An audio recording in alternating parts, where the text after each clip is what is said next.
Hello.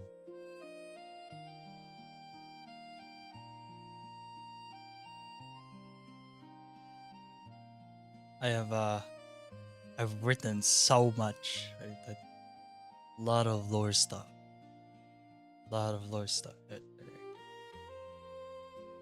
It's peak chat. Our stories are going to be peak. How's everyone doing?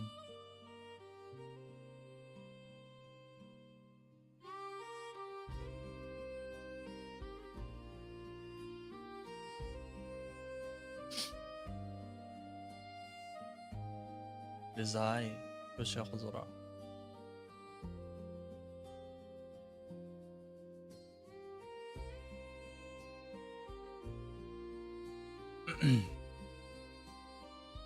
Doing good. It's good.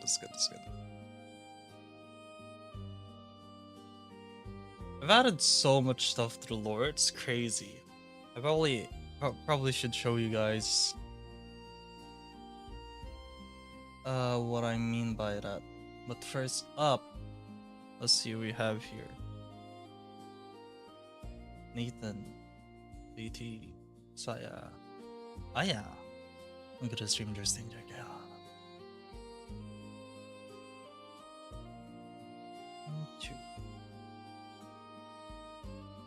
This.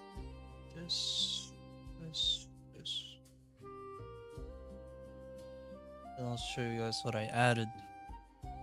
A lot of interesting text stuff for the lore that we have.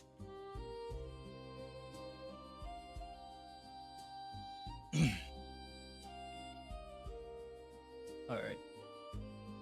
So it's like the lore stuff are very interesting. Hello, CT. How you doing? How's your Sunday? How is la Sunday? Hope everyone's well.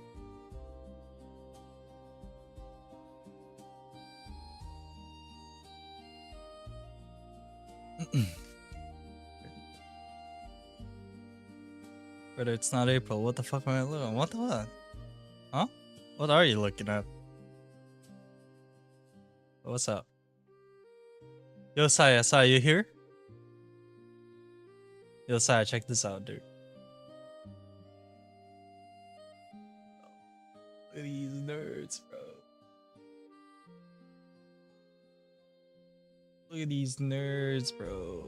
Look at these nerds.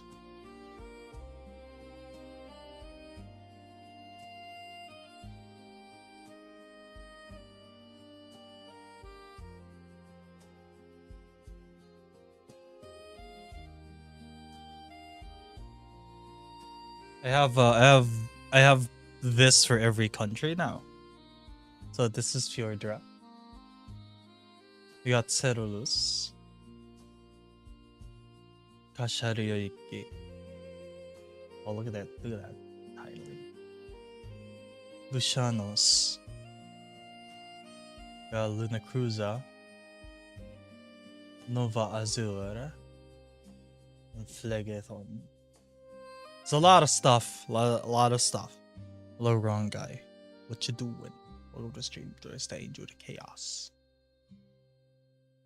Also, why you 2D? What do you mean? I've always been 2D. That's why it's called live 2D, my guy. What the hell?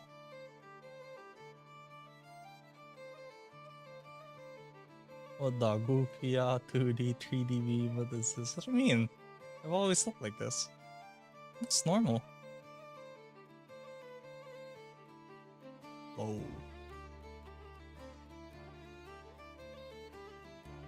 I love the music. Music's fire.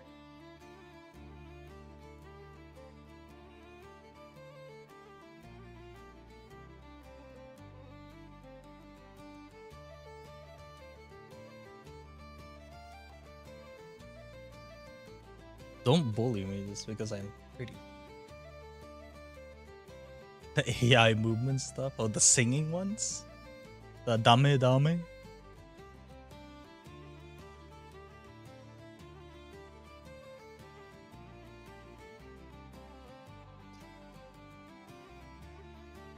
I'll bring in the football real quick.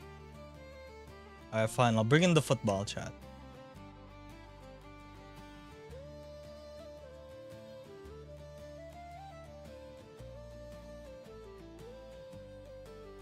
Hello. Yeah, we got like stuff here. Gonna read some more lore in a bit because he added so much chat. We have the writers. We have the explorer now. The unnamed explorer of the ark.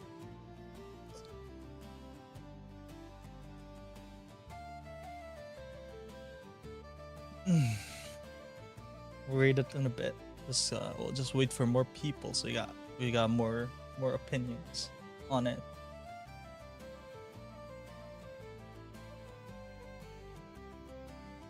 Oh, an opera. Is it gonna use the splash screen? Oh, ooh.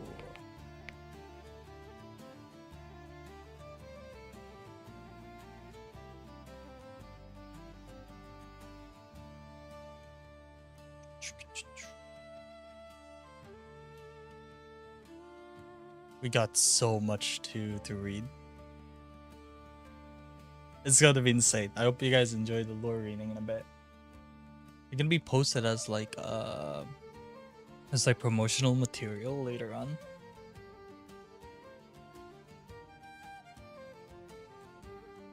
Bravely default NPC. Was it the other one? Nah, don't worry about it.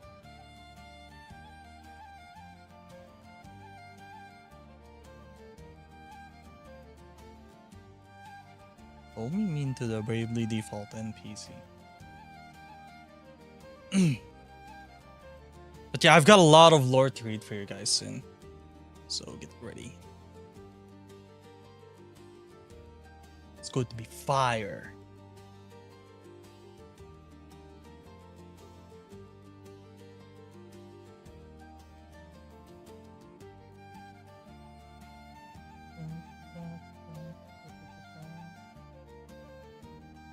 I don't know if it'll take an hour to read all this, though. Maybe I should make CT read all of it. Maybe I should make CT read all of the lore. Hello, Chess. Welcome to the stream. You stay in your chaos.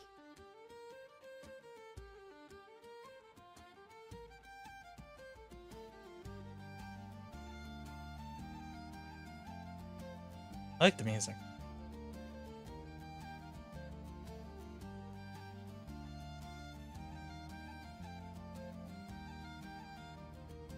Chibi mode. Yes, it is I. The world destroyer. The scariest person in all of Lunakuza. The one who knocks. He's what I did.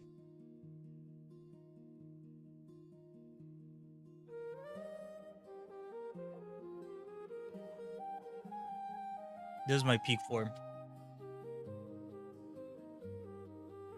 This is the last thing the old council saw before I overthrew them.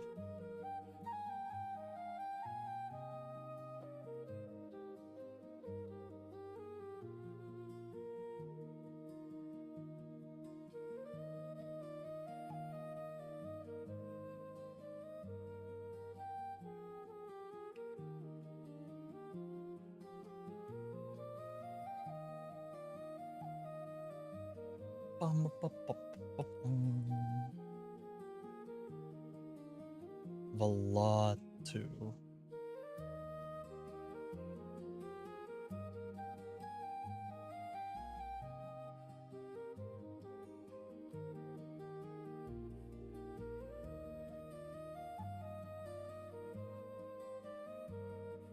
Oh, you've been updated? Good, good, good.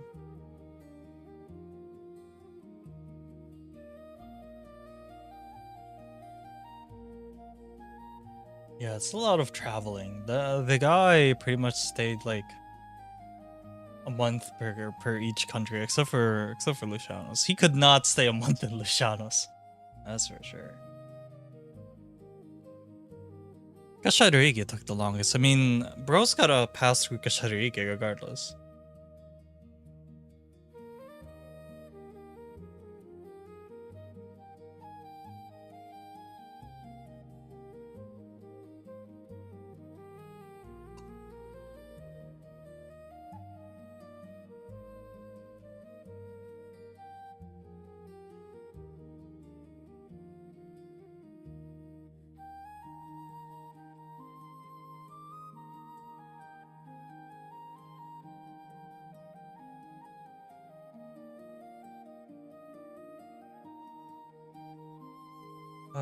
Let's see. We're just waiting for one more person before we start reading the lore, because I know this guy's also interested in the lore as well. So I can't stop. I can't start reading until this guy pops up. So if I don't start reading the lore, go direct your pitchforks towards that man. All right. Thank you very much.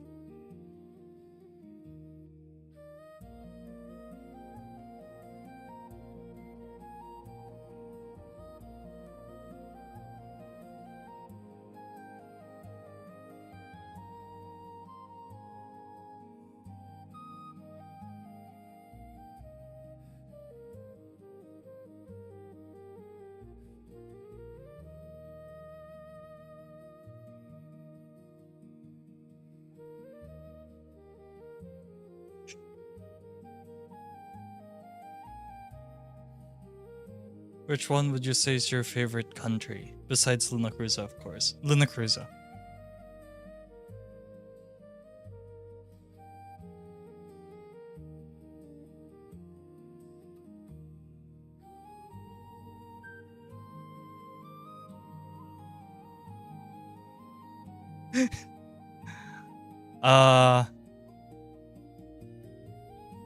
I guess like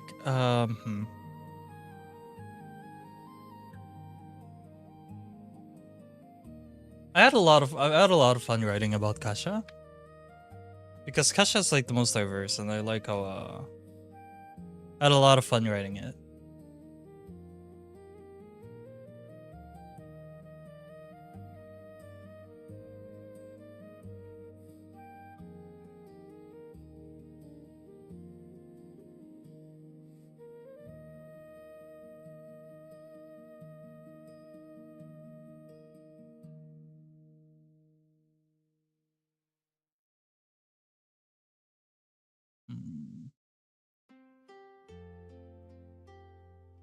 Let's see.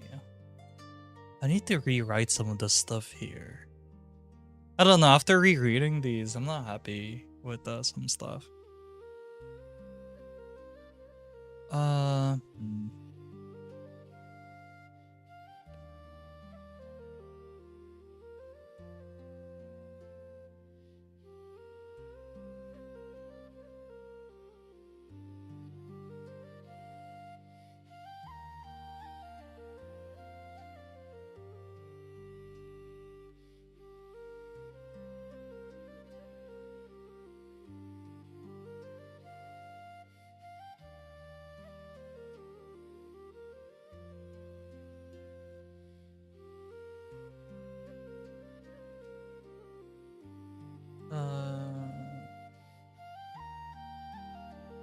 Especially without having absolute.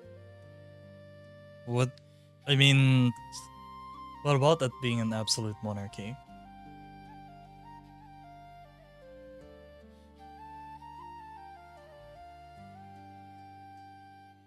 Is that really interesting to you? Being an absolute monarchy, it seems to be more vibrant compared to others. Well, to be fair, I mean, a lot of real-world examples of there being absolute monarchies back then, kind of, and still kind of being vibrant, you know. Don't say it, don't say it, don't say it, don't say it, don't say it.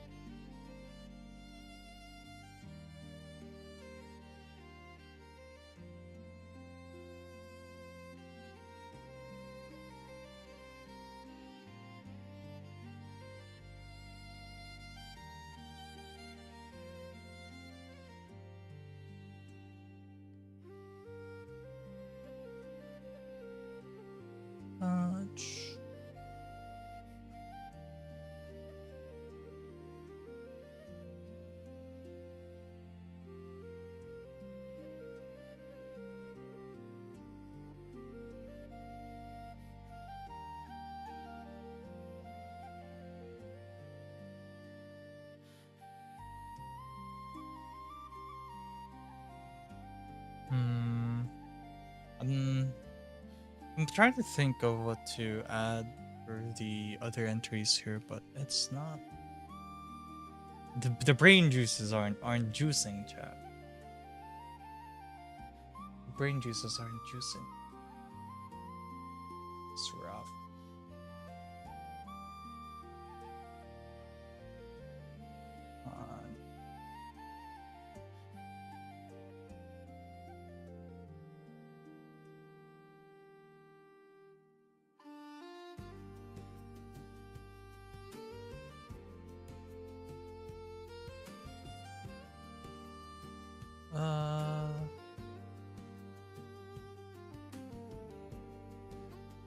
Let's see.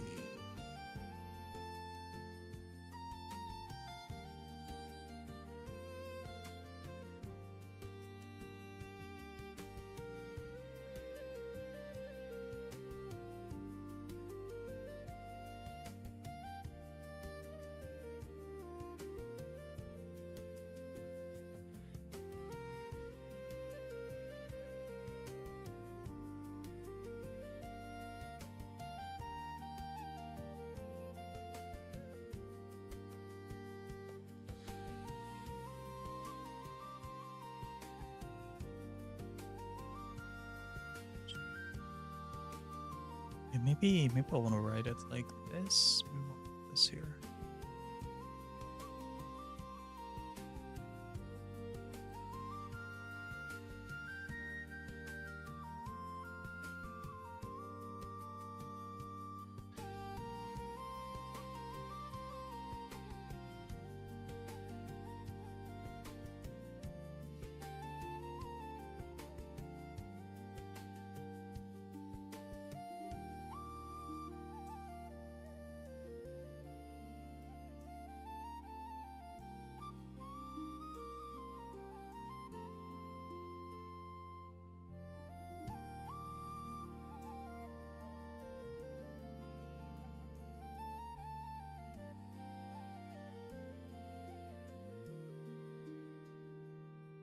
Ooh.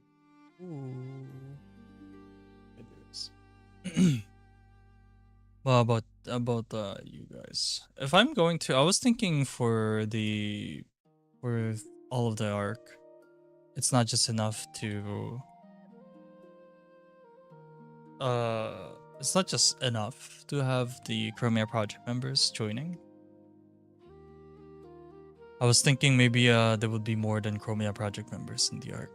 Like if we open the arc to the bigger VTubing community, they can write their lore around our world building. That's for another day though. There's a lot to unravel about that.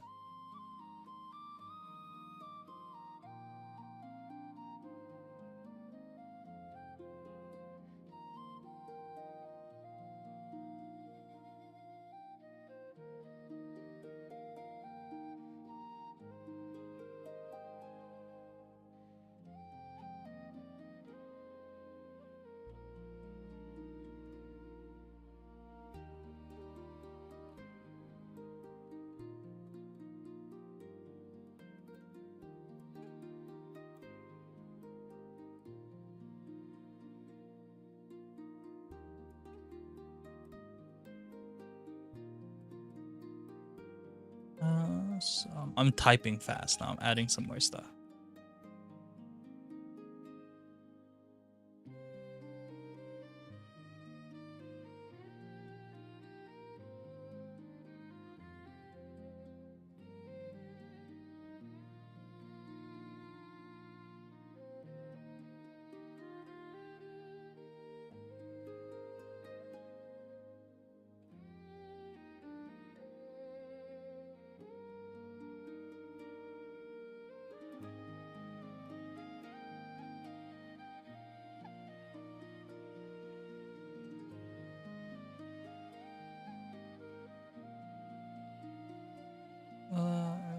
And coexisted with the early humans and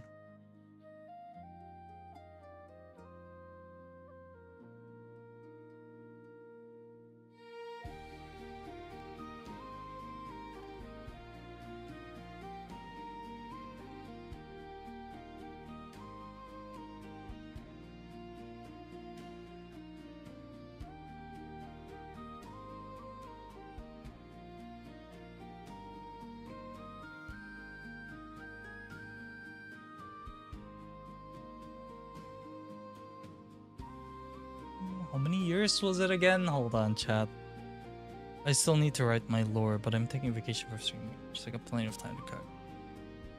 Yeah. Oh god. I need to refresh myself on some of this lore because I kind of forgot a bit. Oh god. Ah, here, okay. 600.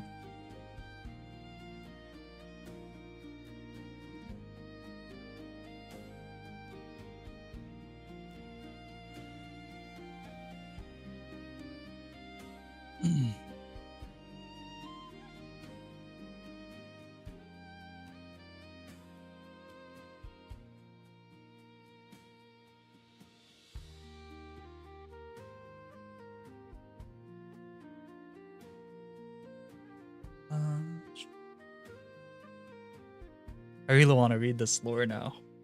Screw the other guy we're waiting for, right?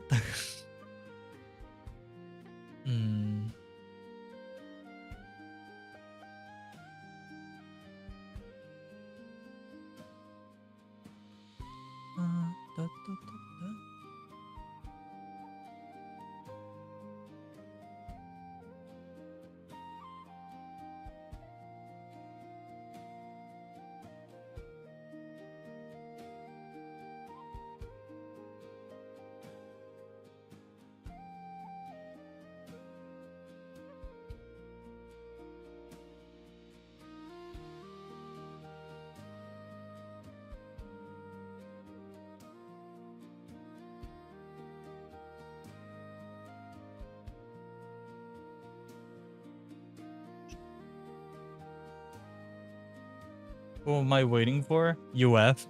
Because he's pretty interested in the lore. So everyone spam UF's Discord chat.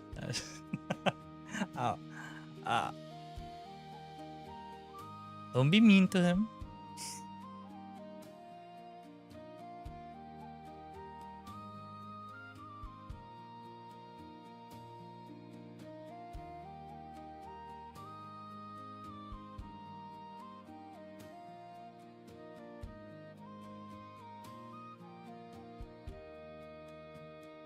I like this. Now that I'm reading the text, let me just fix this other one.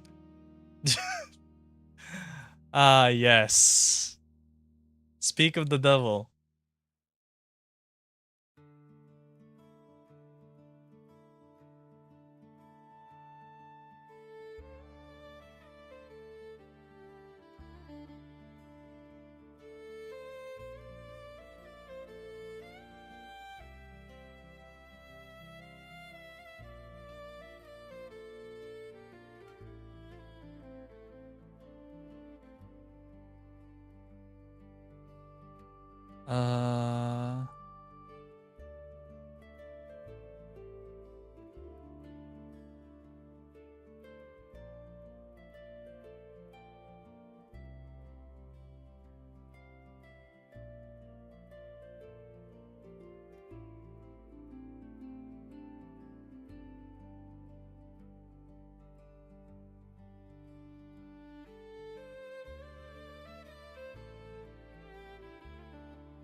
What you mean, speak of the devil? What?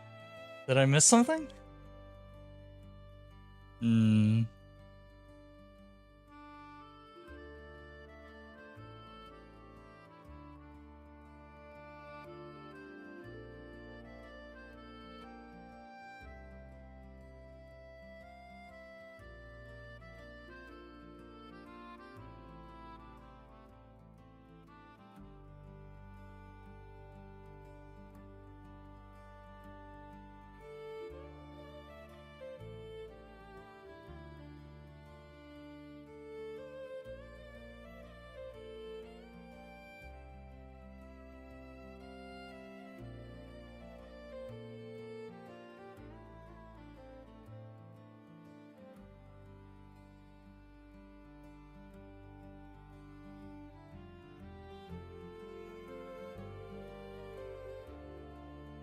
Alright. Is it time to read the lore? We have a lot of new lore, my friends. Maybe I'm a bit biased, but looking into it now, Luna Cruise has like the longest fucking Luna Cruise has the longest like write up. Oh, come on. This is biased as fuck. This is unfair. Nah. No, it's not. Hey, it's not my fault that the other Chromia members aren't telling me what they want for their countries, okay? I have to do the world building for them. Normally I'd leave it to them how they want their country to be like, but hey, it's not my fault. Hello, you have a good stream. There's Ninja Cast. Alright. We're gonna read all the lore stuff now. So you guys are ready? You guys are ready for new lore dumps? Ooh, everyone loves this. Everyone loves the lore dump.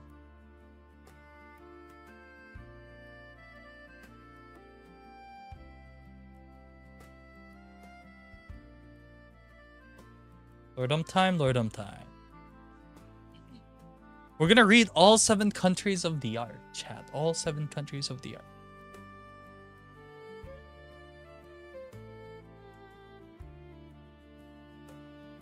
We're gonna read a country, and then I want you guys to tell me what you guys think of the country, okay? Sounds good.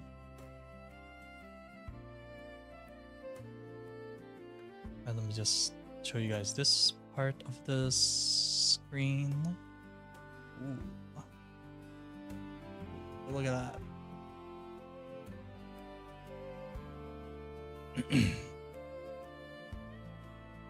Let me just cut this here. And here. There we go.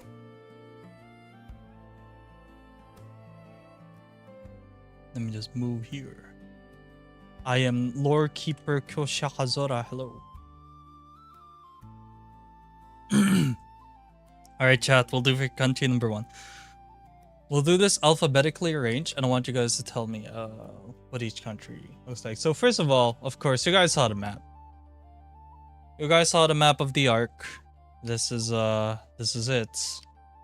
We have Cyrillus, which has its interesting points are Lantanea and Atlanthea, its capital. The Abyss is also there, just off the western coast of Cyrillus. For Lucianus, we have Aeris Aeterna in Paradisus, and Paradisus is basically the Garden of Eden. Right? And then Civitatis Sans of Sicilia, which is its capital city. Now moving towards the east, we've got Phlegathon. Its capital is Acheron, and southeast of Acheron is Asphodel. And northwest is Esserai. Esserai is it's like war-torn. Since most of the armies that went towards the offensive for the previous war were from Esserai, this place is basically barren. But people still choose to live there. We got Luna Cruza. I don't know this place, chat. I don't know what Luna Cruza is. No. But yeah, it's split into 2 regions, Eos and Astrea, as you can see by the middle split there. Not really middle, but Astrea is like its largest. Meanwhile, Eos only has the estates up there. The estates is basically where I used to live. The Akazora estate is located right there. Then there's Embertide, which if you guys have been following with the lore, Embertide is the southernmost town of Luna Cruza. This village is basically left abandoned by the previous government. So they did not have a lot. They had to fend for themselves, especially with Phlegathon being nearby, right? We got Fjordra in its capital is Breifjall. South of Breifjall is the only known entrance to Fjordra that's safe, which is the Milkvidale. And then north of that, the northernmost tallest point of Fjordra is Vinskelv. People in Fjordra will drive forts at some point. Very funny. But yeah, that's it. For Fjordur, there's like I'll leave most of the writing to Koseki, but I'll tell you guys more of the lore later on. Well, I'm just showing you the map. For Kashariki, obviously Kashariki encompasses the other countries, right? It pretty much borders every other country. Close to Lunacruza, we have the Kingdom of Movenoa. Yes, shoutouts to Princess Ari. That is her kingdom. South of Kashariki is Reitama, one of the biggest cities in Kashariki, actually. Yumezaki is its capital. That's where the emperor's seat is. For Etheria Nova, which is the name of the palace in Novazor, where Stella lives, that's pretty much it. It looks like it's below Kashariki, but it's actually supposed to be above the skies. I'm like, how do we do this? How do I put this? I'm gonna just put this here and make it so that it's always above the sky right there. So put the blue for the sky. But with that said, let's move on to each country. We're gonna do this, as you can see, most countries are already listed here. For this, we are going to be reading the first country first, which is Cerulus, the Deep Abyss. Now, its location is on the western coast, as you guys saw from the map. Its capital is Atlanthia. They're you call them Ceruleans. Its government is a stratocracy, which is a military... It's a legal military ran government. And its current head of the government is Admiral Liv. Cerulus is ran by the Navy, by the Cerulus Abyssal Navy. And the racial majority are sea creatures, although there are some humans. And let me read the entry for Cerulus from our good friend, the Explorer, the unnamed explorer of the ark. The fog cleared just enough this morning to get my first full view of the azure rise. It's a strange, jagged coastline, perpetually slick with salt mist and violet bioluminescence.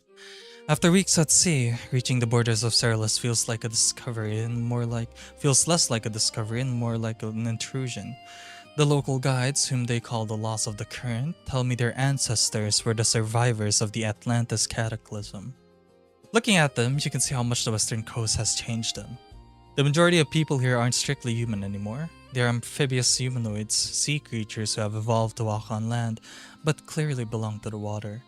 Their skin has a slight iridescent sheen, and for our rare minority, their hands are webbed. I saw a group of them diving in the western trenches earlier. They can stay under for hours. The human population is a small minority here, mostly living in the dry domes of the upper city, keeping records of the old world. The government is a strict stratocracy. Everything is run with naval efficiency. I met a few officers from the Cerulean Abyssal Navy, and they are as rigid as the iron hulls they command.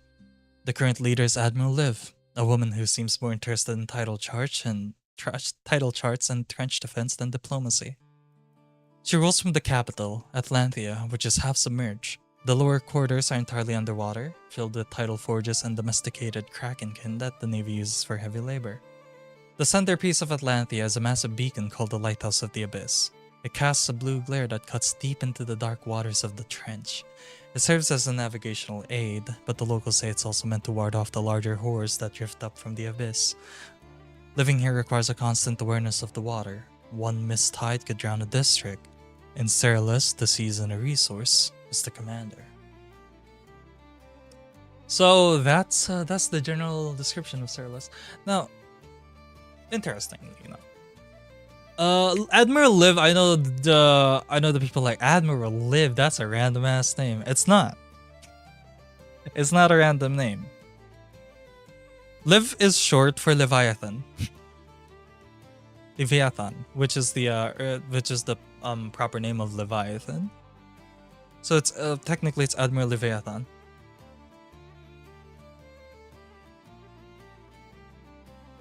So that's people probably think, oh, Liv is such a random name for a cerulean. No, it's not. So much sushi. Imagining these people as the Zora creatures from Zelda. In VTuber terms, this is most likely where Gura will live. This is more likely where Shy Lily will live. Bao the whale. The the fish VTubers basically live here. So I wouldn't say full Zora, but you know the vibe. Right. So those are like example VTubers that could be here, right? Just putting out some ideas out there. Because we have all the sea creature VTubers. Alright. Would anyone want to live in Cerealis? I mean, look, humans are welcome in Cerealis, right? So it's not all bad. It's not all bad. You guys can live there. Just it's going to be very salty. Perfect for League of Legends players. Dude, if they eat seafood, that's not for me to answer. Fly of water breathing potions? Depends. You guys don't need. Humans don't need to. Hello, Chess. Welcome to the YouTube side of things. Alright. Let's move on to the next country. This is where Saya lives. Yo, Saya represent. Yo, hands up for Saya. This is his place. Fjordra. The White Forest. Its location is in the far north. Its capital is Breifjall. Its demonym, you call them Fjordran. It is a tribal confederacy, which means that it's basically ran by multiple tribes, and each tribe has a leader, and they all just gather for a meeting. But the current head of the government is the Ifir Kungel, which is supposed to be the High King, the leader of leaders. Oh. Racial majority are winter creatures and winter spirits, but the minority are also humans. Quite a lot of humans. I would say the only reason the racial minority are humans, even though it's mostly humans in basically the villages and towns of Fjordra, is because humans account for such a small percent of the Fjordran population. Most of it are winter creatures and winter spirits. So despite most of the people that you would meet in Fjordra being human, there's a lot out there in the wild that's like mostly just mythological winter creatures. So let us read the explorer's entry for Fjordra. The transition across the border was instantaneous and terrifying. One moment, the air was the mild autumn of northern Kashariki. The next, a wall of cold slammed into my lungs like a physical weight. We are within the boundaries of Fjordra now, a land where the laws of nature seems to have frozen solid. My guides tell me the frost here is localized, a geographical anomaly that keeps the White Forest trapped in a permanent negative 80 degrees Celsius stasis. If it weren't for the Mirkvidda, we would be dead. The Mirkvidda is the only viable entry point through the jagged, impassable peaks that encircle this country. It is a dense, frost-laden wood inhabited by pale winter spirits, wisps of blue light that float between the pines. They seem indifferent to us, but the local Fjordrans swear these spirits guide the prepared and lead the unworthy to a frozen grave. To set foot here without triple-layered furs and rune-heated stones is to invite God's mercy, for the cold is far less forgiving. The people here are as hard as the ice they inhabit. Fjordra is a tribal confederacy, governed by various Viking clans reminiscent of the Old Nords. I've seen very few humans. The majority of the population comprises winter spirits and indigenous frost creatures who don't seem to feel the temperature at all. Legend has it that the first settlers arrived from the northeast of the Atlantic, finding a realm that was harsh but habitable. Now, however, the tribes are in turmoil. The seat of the Firkanunga, the High King, sits empty in the capital of Breifjall. It has been generations since a head of heads sat on the throne, and without a central authority, the clans are bickering. The power vacuum is dangerous, especially as the scholars note that the temperature is dropping every year.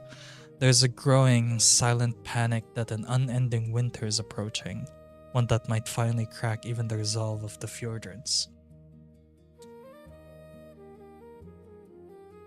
Very cold. I would not like to go there. That's why you will never see me going to Koseki Land.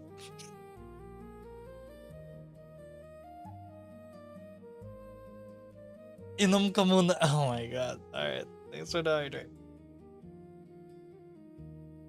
Who wants to go to Koseki Land?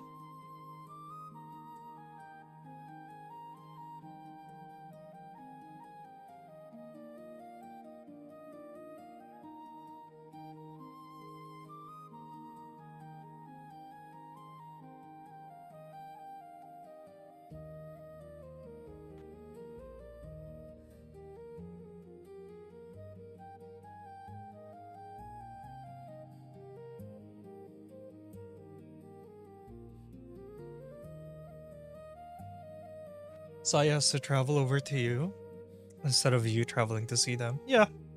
Yeah, pretty much.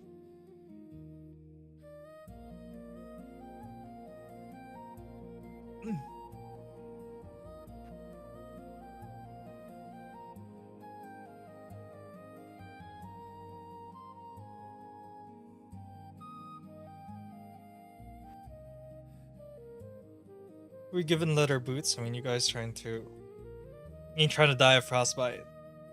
So nobody wants to visit Saya? That's rude. Nobody wants to visit Saya, chat? Come on. That's rude, chat.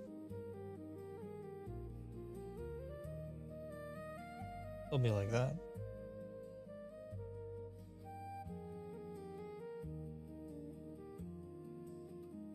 I'm like a Charmander, bro. If my tail goes out, I die. I visit for once for the experience to see if I can do it or not. Yeah. You probably should. You can try. I mean, it's not gonna be that bad. I trust in you guys. That you guys will make sure, that you guys will make it there.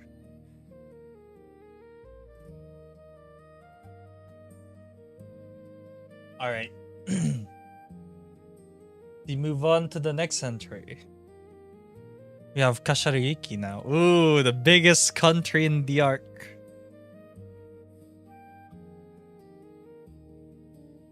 Probably the best country in the arc. That isn't Linacruza. I'm not biased at all, chat. Not at all.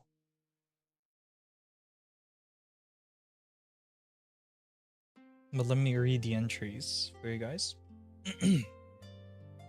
So, Kashariki, or Kasha, the Silent Mountains. Now, its location is central, of course. It's the biggest fucking country. Although it spans the entirety of the arc. There's West Kashariki, East Kashariki, Central. Its capital is Yumizaki. Their demonym is Kashari, so you call them the Kashari. The government is an absolute monarchy, and the current head of the government is Emperor Hoshiyuki. Racial majority are kimonos and humans, and there are no racial minority because, again, Kashariki is very diverse. So, let us read our fellow writer's journal entry on Kashariki and see what's going on with this biggest country. I'm writing this from a corner table at arguably the most famous tavern in the arc. Located at the literal heart of the continent, it serves as the beating pulse of Kashariki, or Kasha, as everyone here calls it. Being the centralmost and largest landmass, Kasha is the safest port of call for any traveler.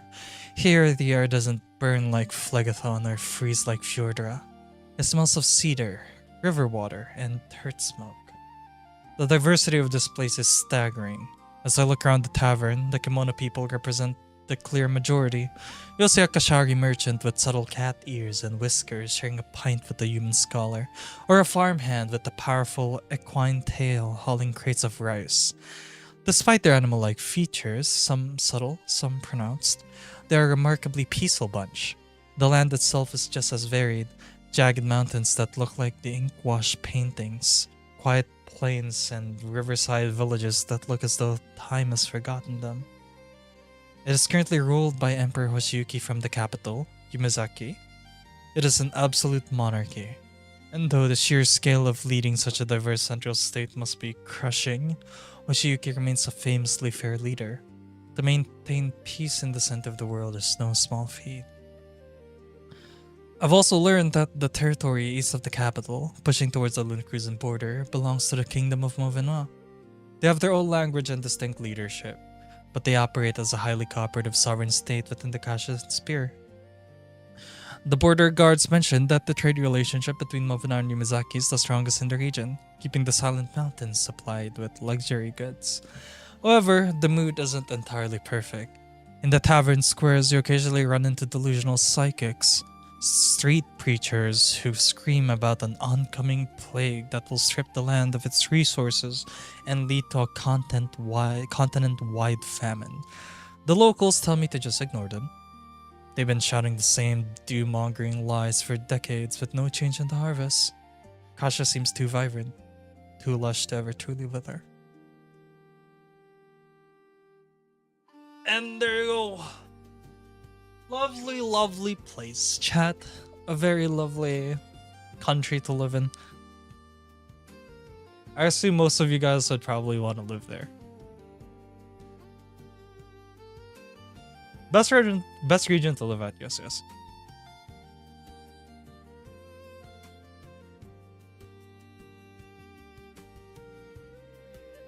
Miwan plague. Nah, mate, you're not gonna survive. Been in and out a few times. You kind of need to if you want to cross some borders. So yeah.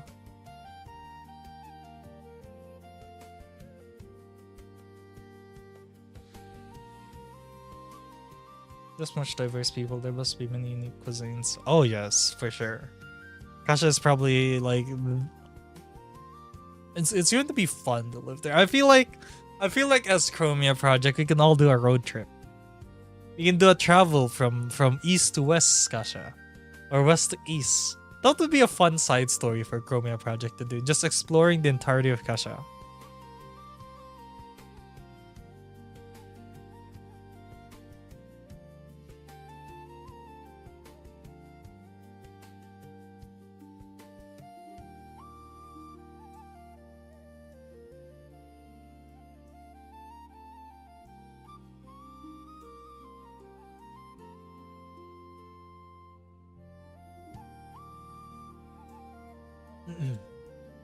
All for the food, yeah. All the foodies will want to live in Kasha.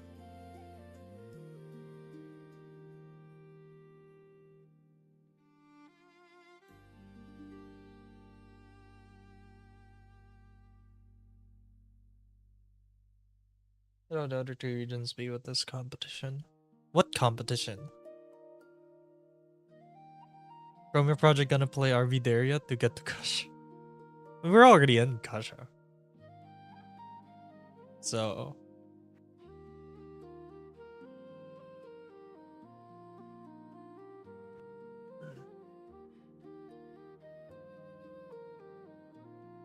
we'll see.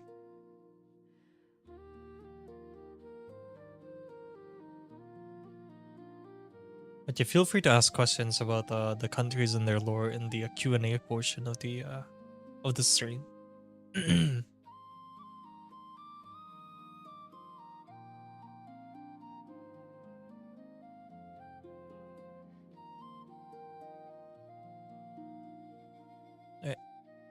So, next country. Ah, yes. Lucianos. That's where my mom lives. That's also where Misty used to live until I shot her off the walls. But you know, we're not gonna talk about that. That is for another day. So, Misty, if you're watching, my apology. My apologies, Misty. Hey, for what it's worth, I save your ass. Do you guys want to see the banter between me and Misty? After shooting her off?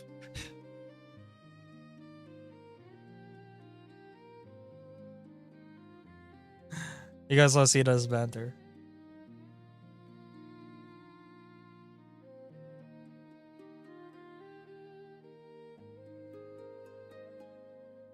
It's so dumb, chat.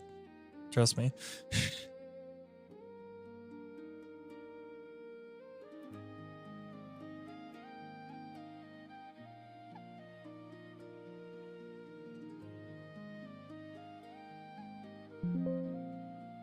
Let's see.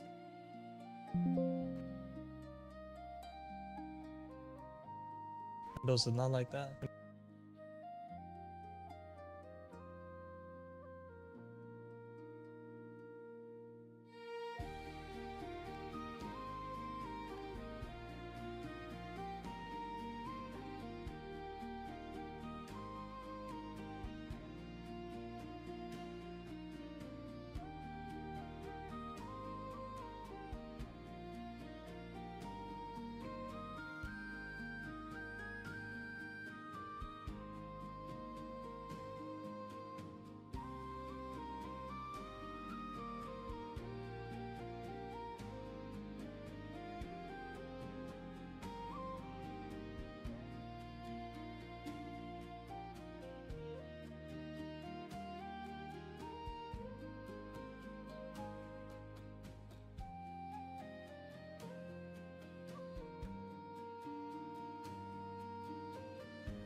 I feel like I deserve some credit for not killing our child. Because that is a hard shot to make.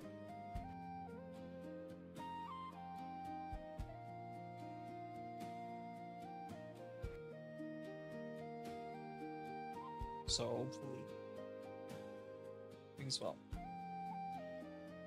Alright. So let's move on to Lucianos. What is Lucianos?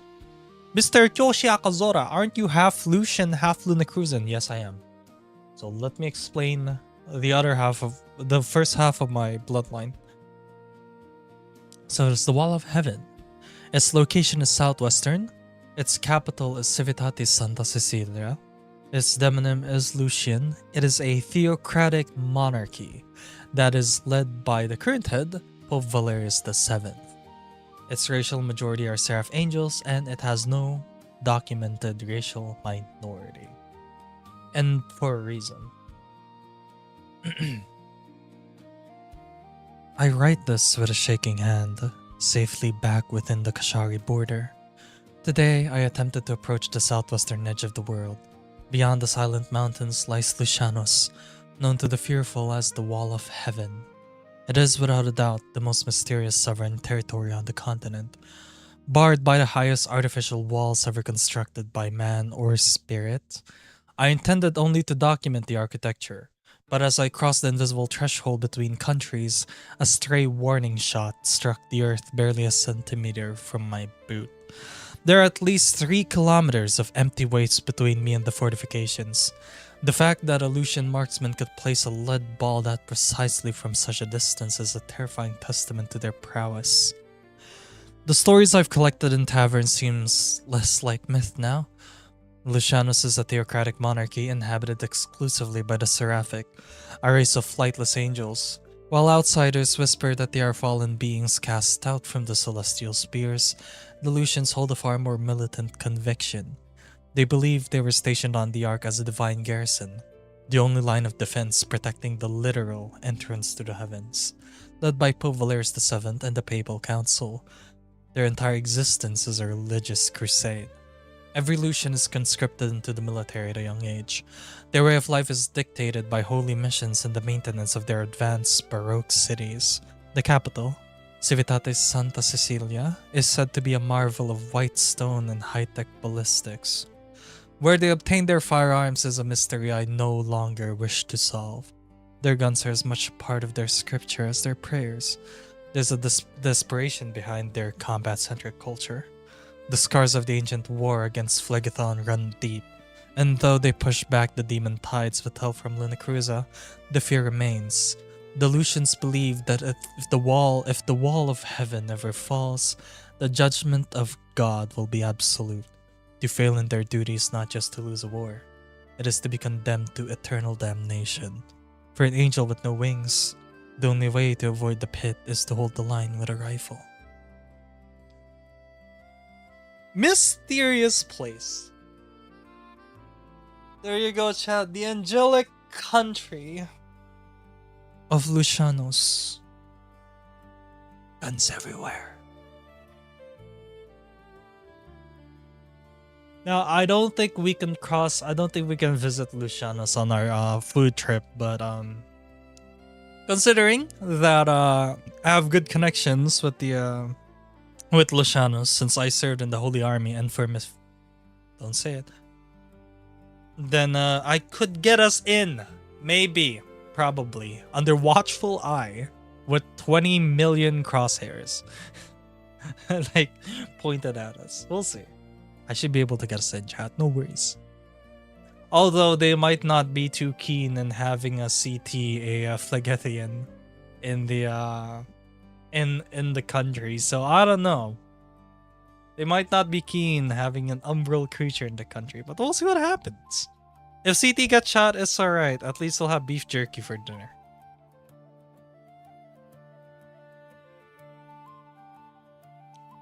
Then you get us in your half. Yes, I'll try. I'll try, my friend. Social experiment is wild. Think I worry about it if they don't know I'm there. CT, you misunderstand. You cannot just sneak into Lucianos. It is a military fortification. Bullshit, they won't know you're there. Yes, they would. Lucians can detect fucking dark creatures around. No, they actually can detect dark creatures around. There's no way you can get in. You don't need to get in. Don't force yourself, man. Just stay out of the walls.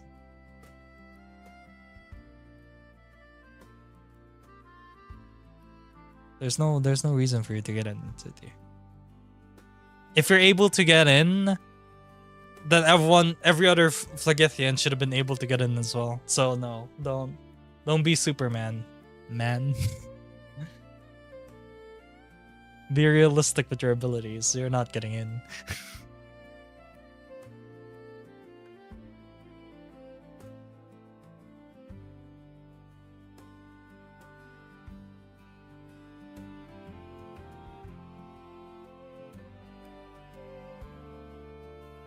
I'll try to get you guys in, don't worry. We will feast upon the cooking of the angels. Now my mom. Now Lumina. What if he could though? He couldn't. What if the dark creature has light attributed abilities? Doesn't matter, you're still a dark creature. Light ability or not, sinful or not. They would still detect you. Not gonna happen, dude. Not gonna happen.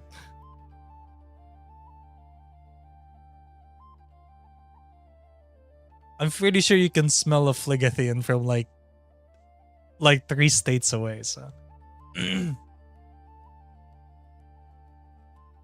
Don't worry. It's not gonna happen. Again, don't force yourself into Lucianos. Not even I am able to get into Lucianos without like intervention. So don't. And I'm half Lucian. I'm not even able to visit there without permission anymore. After I left Lucianos, I can't revisit unless I have permission from the Papal Council. That's not gonna happen, dude. No one is allowed in or out except for military campaigns. The only reason my mom, Lumina, was able to marry my father is because it was during a campaign. It was during a war, when Lucianos were actually sending their soldiers out of the walls. But now, since there is no war, the walls kind of blocked off forever now. Forever is a hard term, but we'll see. We'll see what happens once chaos reigns.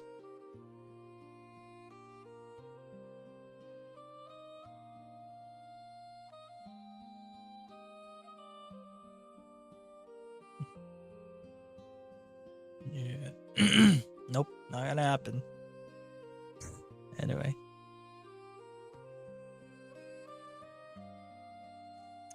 Can I have like serious lore conversations with you guys? Come on, I spent fucking 6 hours writing all of this. And then another 4 hours for the map. Come on, chat.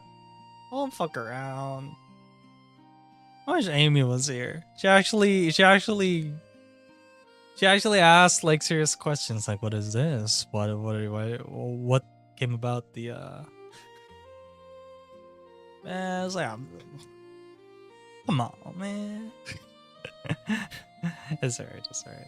I know the lore's too complicated and it's hard to like ask questions about it, but we'll be nice though for once in a while. Everyone's just memeing it, and that's fine.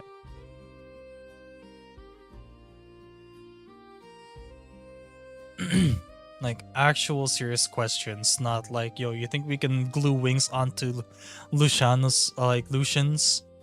Think we can glue wings onto Lucians and then it'll help them fly? Not stupid questions like that.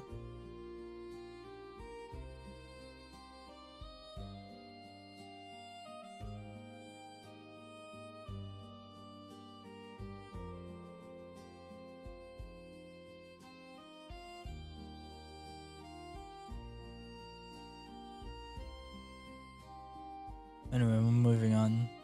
Ew. Ew, I don't like the next country. Ew.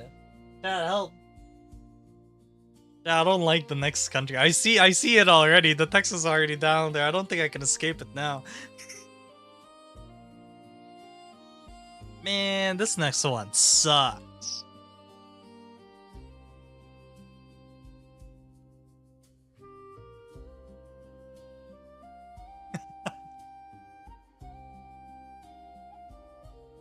Hey, wait a minute. What? What? Kind of smelly there, not gonna lie. It's just a bit smelly, I would agree.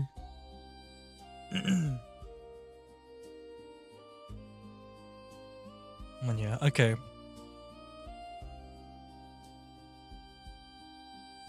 Time to read the entry for Luna Cruza. So, Luna Cruza, it is located in the eastern coast. On the eastern coast, its capital is Elysium. Its demonym is Luna Cruzan. Its government is a constitutional monarchy. Now, compared to an absolute monarchy where the monarch has absolute power, no questions asked, a constitutional monarchy basically means that it's not just the reigning monarch that holds the power, but also within the constitution, within laws. I cannot just make random decisions for the country. I need to walk it through the council, the new national council. And there's a lot we're trying to fix with the government, so bear with me. The current head of the government is the stinky ass motherfucker right here. And Prince Kyoshi Akazara. Who the fuck? Imagine living in a place that sounds Italian, that speaks Greek, and then your prince has a Japanese name. Fucking amazing. That's how you know it's legit. An Italian sounding name, a Greek speaking populace, and a Japanese named prince. Let's go. That's how we know we're in good hands, chat. No, my actual Luna Cruza name is Luminix, but that is, we don't use that. We don't use that around here.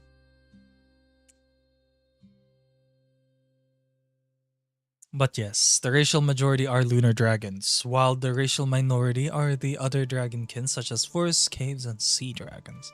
So, let us begin. I crossed the border into Luna Cruza under the pale light of dawn, and the sight of the emblazoned sky is something my ink will struggle to capture. The country is a paradox of geography and wealth, split sharply into two realities. My journey began in the south, in Astrea, where the Selenodracon live in rustic harmony. It is a land of rolling emerald hills, marble-lined villages, and lush forests. Occasionally, if one is lucky, they might glimpse a flash of scales above the canopy. Not the humanoid Selenodracon, but the true dragonkin. These massive non-human forest and sea dragons are extremely rare, the last of their kind to truly command the skies, existing as soaring relics of an age before the lunar goddess took her human-like form. Arriving in the capital, Elysium, I felt as though I had stepped centuries into the future.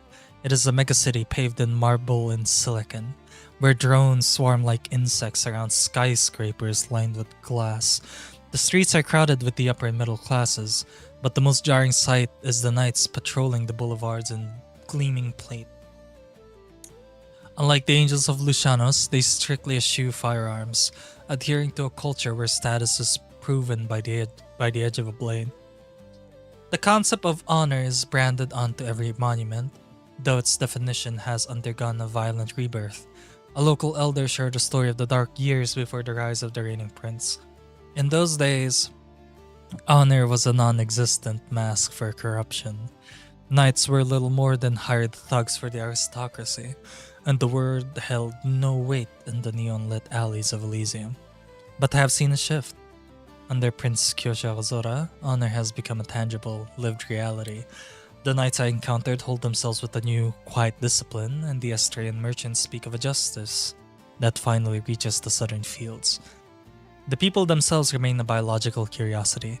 Though they are called dragons, their anatomy is fundamentally human. They breathe, bleed, and walk as men do, yet they are crowned with dragon horns and bearing majestic wings. According to ancient coastal texts, the lunar goddess Emerin once walked the ark in physical form. She coexisted with early humans, and through her divine mingling, she molded the Selenodracon into the winged people they are today. The most stunning development is the return of the monarchy. Prince Kyoshi marks the first time Lunacuza has been ruled by a true monarch in 600 years. A vacancy left behind by the mysterious disappearance of the previous prince. Kyoshi is young and pragmatic, having aided the commoners in dismantling the stagnant bureaucracy that ruled in the crown's absence. Now, government aid is trickling into the south, though spiritual weight remains. An oracle warned me that the souls of the son of Dracon are tethered to the moon. Should it ever fall, the dragons of Lunacruza would vanish, and the ark would plunge into permanent night. Lovely!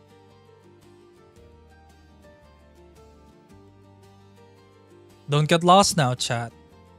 Remember, Lunacruza's big place. Well, there's this is Lunacruza for you. Kind of biased, maybe. Kind of biased that I wrote it as but you know, I want to add some nice stuff to my own country. Hey, I'm just saying, if anyone wants to add stuff to their countries, they just need to message me, and I'll rewrite it for them.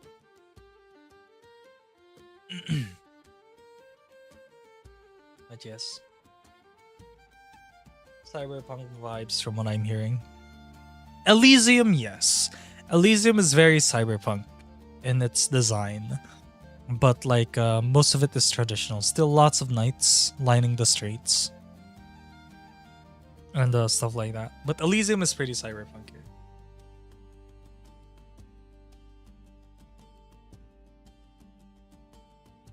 Everywhere else is like traditional. Elysium's the only place that has cyberpunk vibes.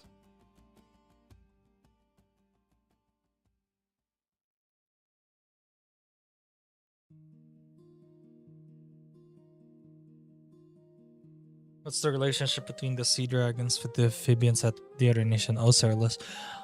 The thing about the sea dragons here is that it's super rare. It's super rare. I've established it on this part right here, where non-human forest and sea dragons are extremely rare, because most of the sea dragons have already moved to Ceralis, right? They've already moved into Ceralis, so they're considered a sea creature at that point. The forest dragons, which is part of the dragonkin, are still in Lunacruza, but the sea dragons are mostly encompassing Lunacruza and Ceralis. That's why, if you guys notice from the image that I saw earlier, that I showed earlier, for each country's lore media. So let me see here. As you guys can see, over here, Ceralis uses Greek writing, and the same goes for Lunacruza and Phlegathon. So Lunacruza also uses Greek. So yes, mostly Greek is the spoken language for Lunacruza, Ceralis, and Phlegathon.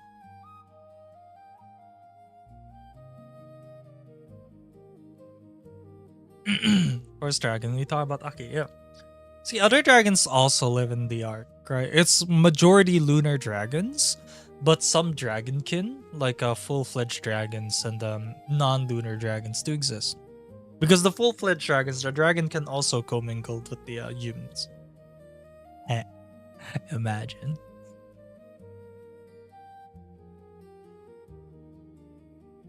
Imagine a human getting pregnant by a dragon.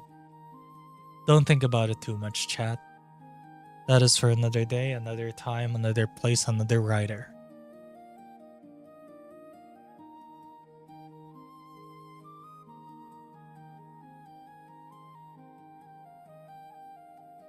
Dragon Council staring at you like, this motherfucker's our leader? Hey! As far as I'm concerned, I'm the one who overthrew the failed government. Hey, man. You guys chose this. You guys chose this little motherfucker to lead. No take backsies, chat. Hey, no take backsies. That's what I scream in the council every morning when I do some stupid shit. No take backsies. Remember the crimes committed by Kyoshi Akazora? Yeah, dude.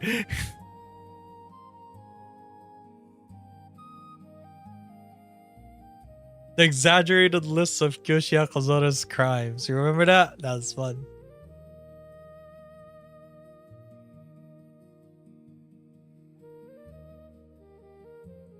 That's how you know.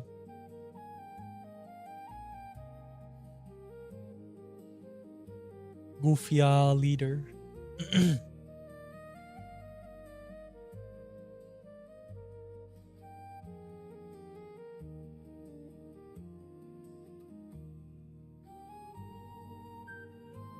$30 of your streaming still? I'll probably just be chatting still in 30. But yeah, anyway. Moving on. To Nova Azur. Ah, yes. Lovely place, Nova Azur. Entirely unreachable. But let me read what Nova Azur is for you guys. It is located in the central skies. Its capital is Etheria Nova. Its demonym is Azurian, and its government is an oligarchy, which is basically just controlled by a small selection of people. Alright, there's a small group of people control the entirety of Nova Azur, which makes sense, because there's not a lot of people in Nova Azur. Its current head of the government are the 13 cosmic lords, including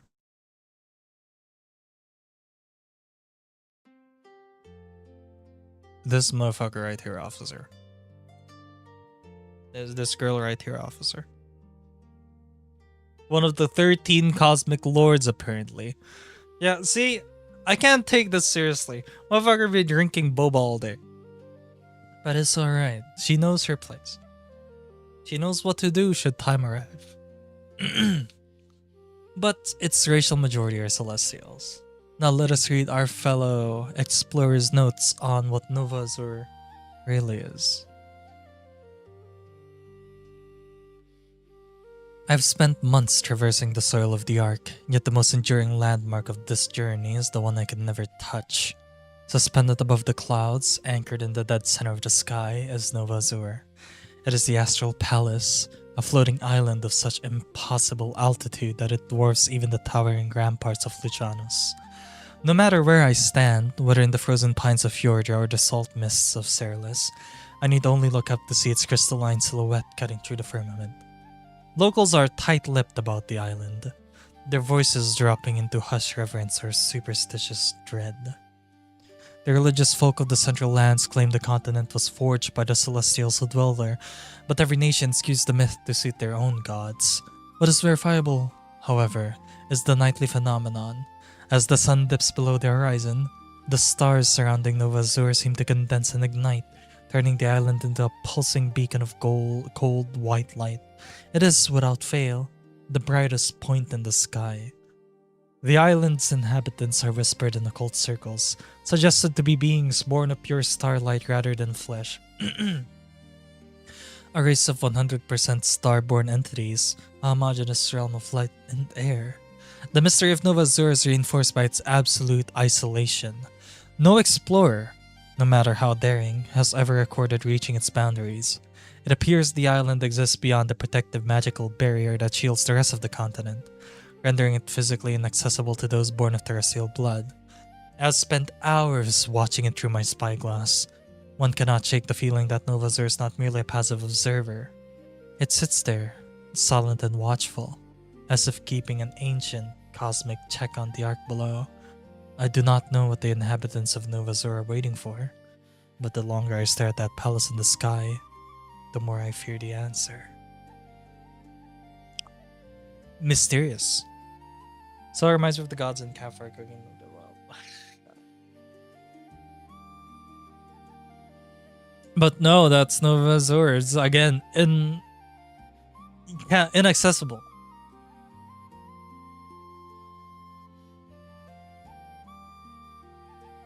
But we'll find out what the true purpose of Nova Azur is some point down the line.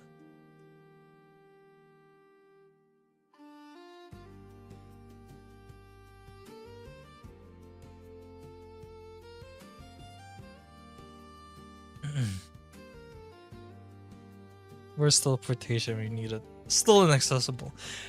Because there is a magical barrier surrounding the arc where you cannot absolutely by no means pass through it. There's only a few rifts that are able to get someone in of the arc, right? Going into the arc is possible, but very, very improbable. And here's why. The reason for that is because the Bermuda Triangle, disappearances in the Bermuda Triangle are also linked in the arc. So there's a chance that if you cross the Bermuda Triangle normally, and for some odd reason you disappear, high chance you might land in the arc. Now, getting out of the arc. Well, good luck.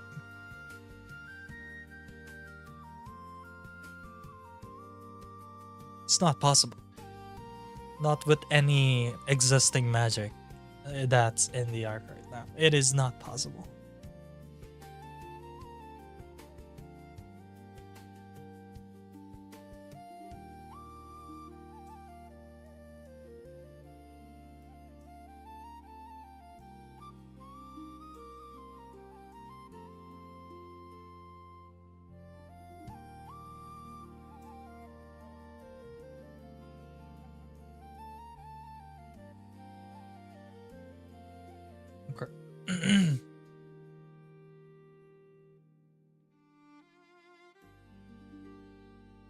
Literally a dome. Yeah, there's literally a dome protecting the arc. Like a magical barrier dome.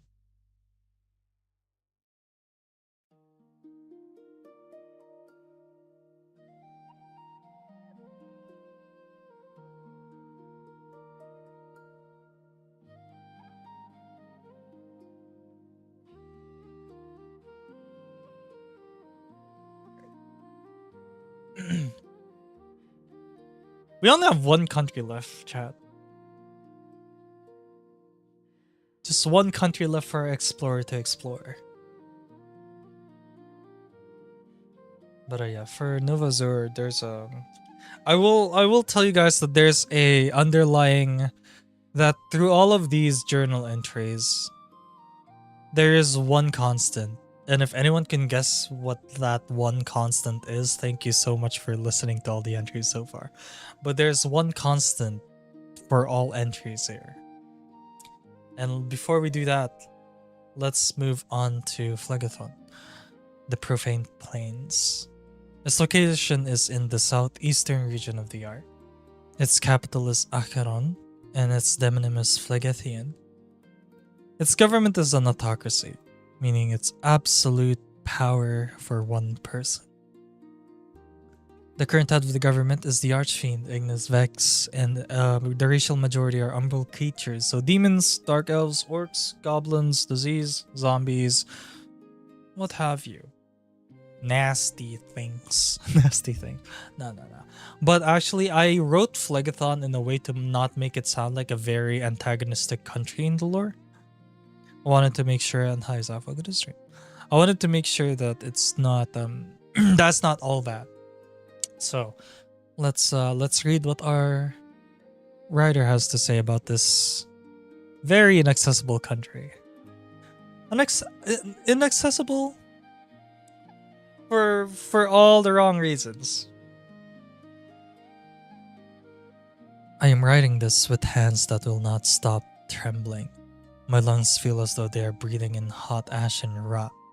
Phlegathon is, without exaggeration, the most wretched and uninhabitable corner of the arc. The moment I crossed into the southeastern territories, the climate shifted from the balmy air of Kasha to a humid, stagnant heat that smells of stagnant sulfur and decay. This is the realm of the Archfiend Ignis Vex, governed from the obsidian spires of Acheron with an iron-fisted autocracy that seems utterly indifferent to the misery occurring at its doorstep. The towns here are skeletal ruins of dead wood and collapsed masonry. The populace is a desperate majority of umbral creatures, demons with cracked horns, sallow-skinned dark elves, and orcs who look more starved than savage. Goblins scuttle through the gutters, and the sight of an unattended body cooling in the street is so common that the locals don't even break their stride. Phlegethon wrecks of a famine that has moved beyond tragedy into a dull, accepted norm. I see children in the alleys, their ribs pressing against Gray's skin, resorting to petty theft not out of malice, but sheer biological necessity. Outsiders view Phlegethon as a bastion of concentrated evil, but from where I sit, it is merely a land of profound, misunderstood suffering. These people are not plotters of world conquests. They are survivors fending for their own in a land that is literally melting. The heat grows more oppressive by the hour. Rumors of a final apocalypse have driven the desperate to hoard moldy grain, while hushed whispers speak of a burning plague, a disease said to melt a being from the inside out. There are no medical records of such a thing, only the terrifying heat and the fever currently clouding my vision. I am sick. My skin feels tight and my throat is raw. I've ended my documentation here. There's nothing left to record but desolation. I have to find the strength to make it back to that tavern in Kashariki, back to the light and the river smell. I pray to whatever gods listen that I have the energy left to cross the border before the heat finally claims me. No. Our poor writer. Our poor writer, chat. No. I'm sure they'll be fine. But that is Phlegethon. As you guys can tell, I wrote it in a way to not antagonize the country too much. Because, you know, I joke about Phlegethon being this and that, but it's misunderstood. Yeah, it's the worst one to live at, you think?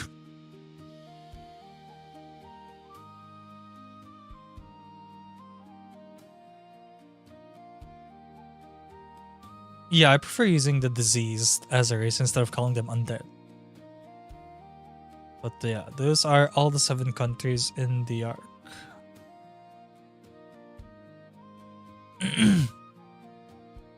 There you go.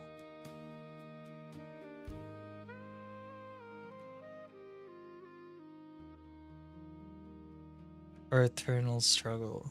Yeah. But as you guys can tell, I made sure that the world building for each country is not too detailed. I want the other VTubers to fill that in on their own. Are there people from Phlegethon that moved out that have stories of their own? Most likely. But remember, the views on Phlegethon is super bad. Like, most people would not want Phlegethians roaming their land. So even Kashariki and Luna Cruza, our borders are pretty much extremely closed off. Extremely closed off. How screwed would it be if the Eternal Winter got into Serlis? Not possible, because Fjordr has a magical boundary that keeps the cold within itself. So if you check, yeah. The frost here is localized, a geographical anomaly that keeps the white forest trapped in a permanent negative 80 degrees Celsius stasis. So basically, the entirety of Fjordr is localized. The winter is localized.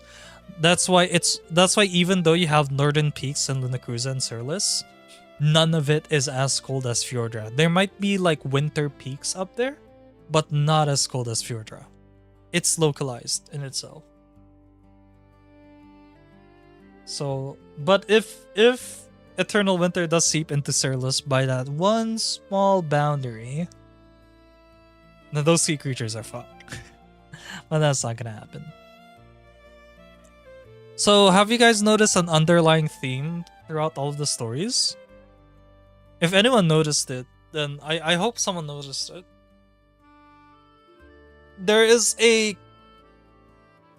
There's one thing that's always written for each country's entry. And if you guys can tell me what that is, 10 million points to Gryffindor. Or whatever house you want. Humans? No. No humans. There's only 3 countries that actually have humans. That's Fjordra,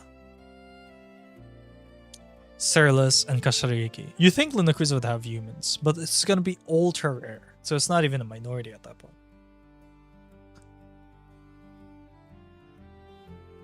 But no, that is not it. Although good guess, good guess.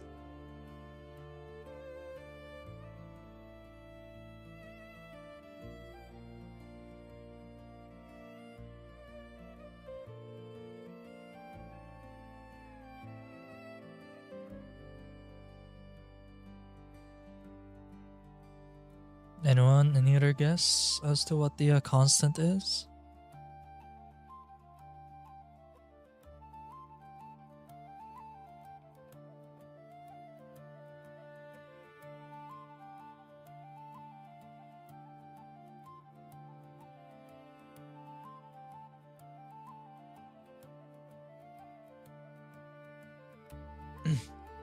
It is based on the type of people? No. It's on the entry itself. It's in the writer's entries. But I can tell you guys now. You have to be it's subtle, but you can tell it's like a recurring point through everything's through like all the entries. But for that to make sense, we need to go to Nova Zur. Now, if you guys hear the if you guys saw this, I do not know what the inhabitants of Nova Zur are waiting for, but the longer I stare at the palace in the sky, the more I fear the answer.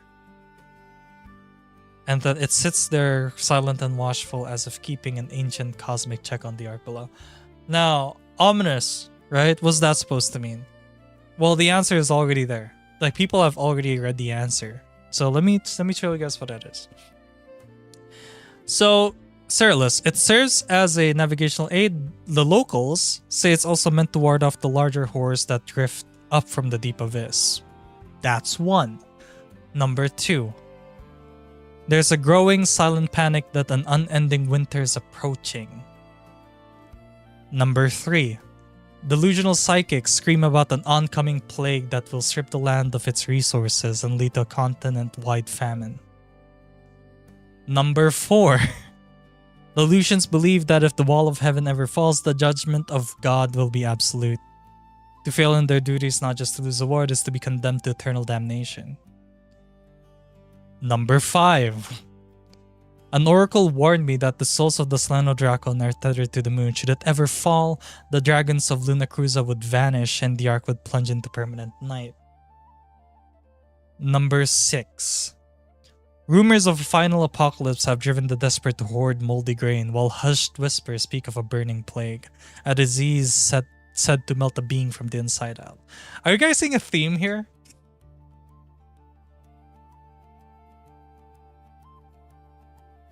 And I guess the biggest answer to all of this, what is going on, is basically in the story of Stella and Ayla. Now,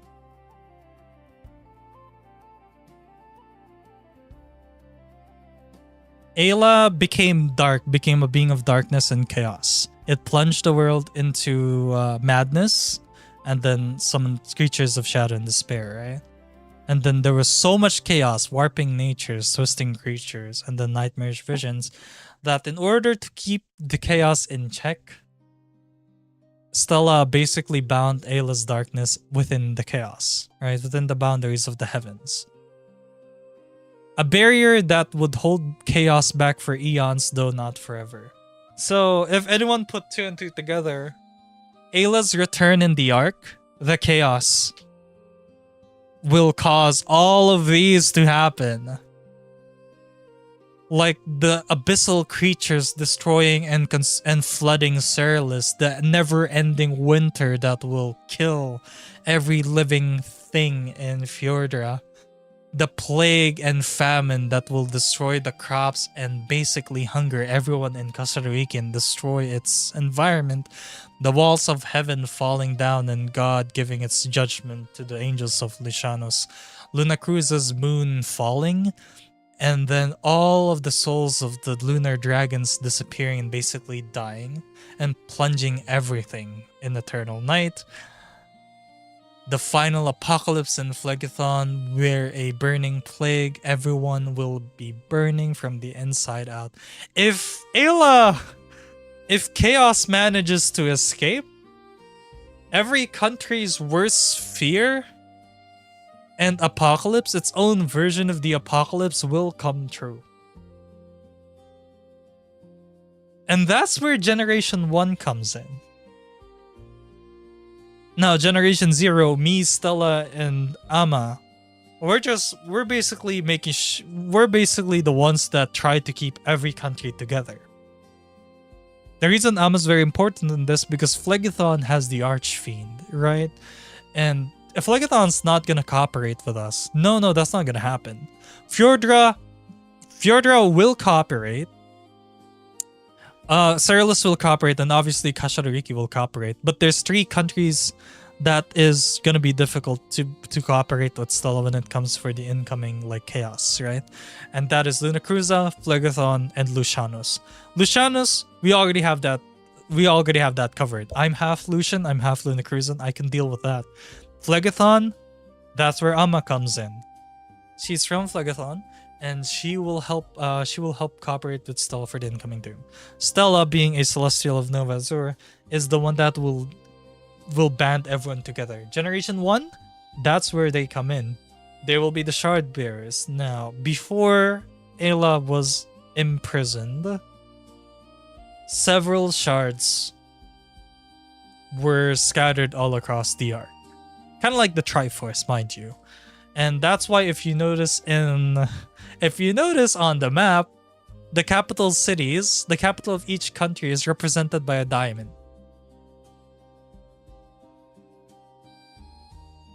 The only way to stop chaos is for all countries to band together and cooperate with each other to basically push back the impending doom. That's the whole plot point of Chromia Project. The Bryfiel shard, the Elysian shard, the Acheron shard, the Yumazakan shard. All the shards we need bearers for each shard, and they will be the ones to bring that all together into Nova Azur so that we're able to fight back chaos. Now it's not gonna... Chaos is slowly gonna trickle in. There's going to be creatures of the dark that will pop up in every corner of the arc, killing people, making people disappear, possessing them. It's going to slowly trickle down and then like a disease spreading across the continent.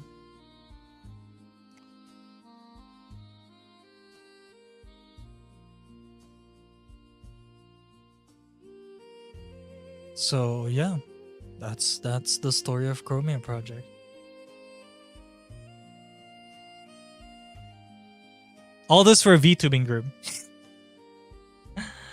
God, I need to have more people here. I need to get more people. I've been trying to get the other members to put their wiki in, but I'll probably cooperate with them before this, so I can help them set up their stuff. All of this for a VTubing group.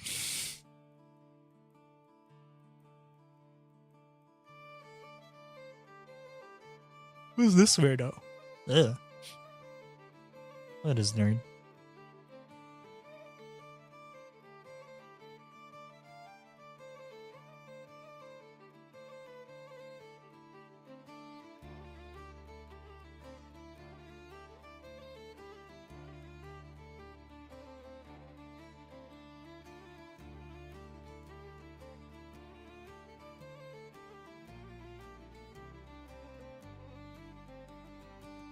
So, what do you guys think?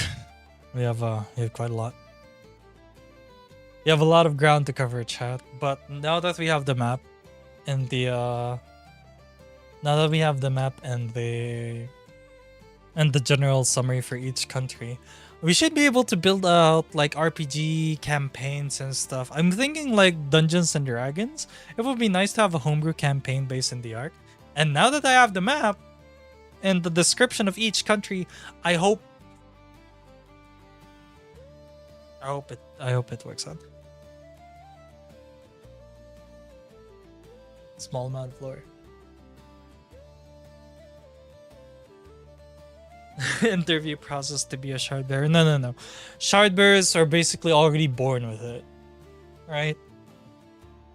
The shard bearers are people born within or outside the arc that we're already destined to be in the arc.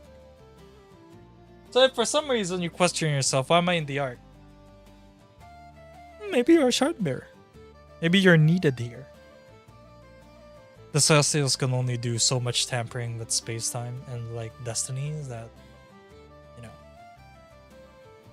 That's gonna be a huge sacrifice. It's gonna be fun. We're gonna see people die.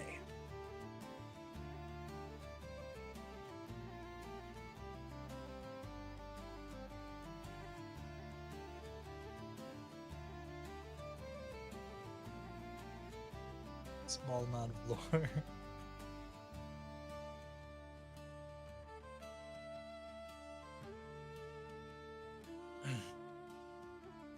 I hope we were able to make like campaigns and stuff for Chromia Project soon.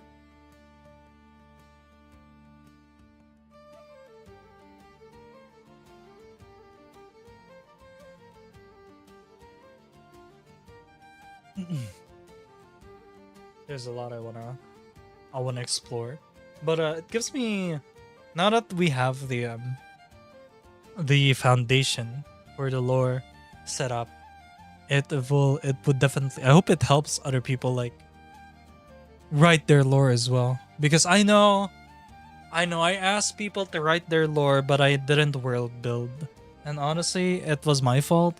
If I had built the world already and gave the other members a general idea of what the lore looks like, then it might have helped. But you know, I did it now. Better late than never, right? So I hope that helps the other people write their lore. And I don't know. I mean, that's all I ask from the other members. I just ask that they at least try, you know. Try to see if they can fit themselves in the world of the arc. That's why during the interview process of Chromia Project, the interview process for Gen 1, one of the questions were, the Chromia Project has a interconnected lore that expands, like, that connects with each VTuber in Chromia Project. Are you interested in being part of that lore? Everyone said yes. So this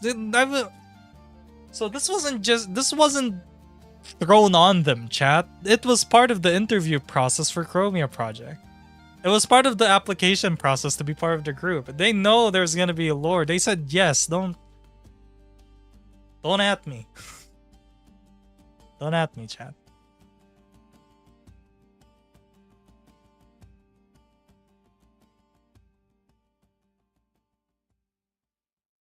See, if they had said no, not sure if I want to be part of the lore, then maybe I can give them a pass. But everyone said yes, so hey, wasn't me. There's a democracy, chat. Everyone chose. The population has chose. The people of Chromia Project. Alright. So we got questions in the Q&A for the lore bits. Let me read these questions out.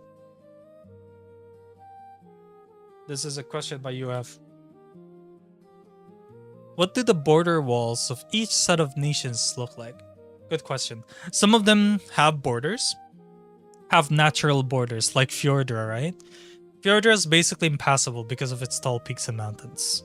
And the moment you step foot onto Fjordra, once you pass those borders, you are immediately hit with an unyielding cold. So, the only way to enter Fjordra is through the forest. The Myrkvidja. The Myrkvidja is the only way into Fjordra. So that's definitely where people want to go. Some borders are artificially made, like the ones in Lucianos. It's artificially made. Some are open borders. I know Serlis has an open border for Kashaririki. And then Lunakuza also has an open border for Kashaririki as well. Phlegathon's borders are pretty much just closed in, right? It's the borders around Phlegathon, Lunakuza, and Kashaririki are very protected. Like, they do not just let any Phlegathian into Kasha or Lunakuza. So the borders are closed off. And Lucianos, well, Lucianos, you guys already know what the border looks like for Lucianos. It's very tall. You can't even 3 kilometers away from the border, you're already gonna get shot. It's like Area 51, so don't even bother. Hi, are you a Labubu? Maybe. I'm a Lakyukyu. But hello, Varo. I'm gonna stream. Just stay in your chaos.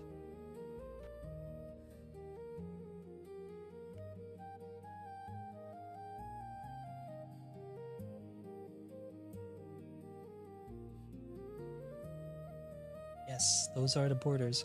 Chess asked, we're gonna get Art of All the People at some point? Art of All the People at some point. I mean, we already do. I mean, you just check their Twitter pages. They already have art. Are you talking about all of Chromia Project art? We tried. We tried to plan like a group art, but I don't know where it's going with that. Me and Stella are working overtime for Chromia Project. Like, honestly, it's the amount of stuff that me and Stella have been talking about, the amount of money that we want to invest in the Chromia Project. I know it's I know we already talked about this in meeting stuff. But like it's hard because I know a lot of people don't want to talk Chromia Project outside of the meeting. Me and Stella, I think, are the only people who talk about me and Stella are the only two who talk about Chromia Project and what to do for the group outside of meetings. Like, I would get private messages from Stella about like what she wants to do, what she wants to add in Chromia, and then I would in turn like tell her like what I think about it. So I don't know yet. It needs to be cooperated with the old group if we want to do like big art and stuff. Art for weekly updates. Oh, not the weekly updates. That's different. The thing that that we're posting for the Chromia Project Twitter. That I don't think that's it, but more like a group art, I believe, is what Chess meant. Like all of the members in a group setting, kind of like the kind of like imagine Uma Musume's loading screen, or Uma Musume's loading screen, right? Or main art where everyone's running in front, you can see everyone, kind of like that, I guess. Well, we could have one badass. I would love to hire someone for the art. I would love to hire someone who has like Square Enix's style, you know, like the Final Fantasy style of artwork. That would be sick because I love the RPG vibes that Square Enix uses for their style of artwork. I know of someone from Skeb who does that, but I forgot what their name was, their artist name, but I should be able to still find it because I remember the search term I used for it. That would be sick to have everyone drawn in like a Final Fantasy style RPG splash art setting.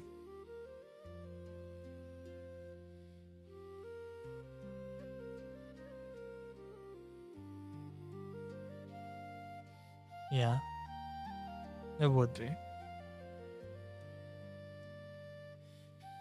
But let me link this for anyone who wants to read, who wasn't here, who wasn't able to make it here when I was reading all of the countries' journal entries. Feel free to check it here then.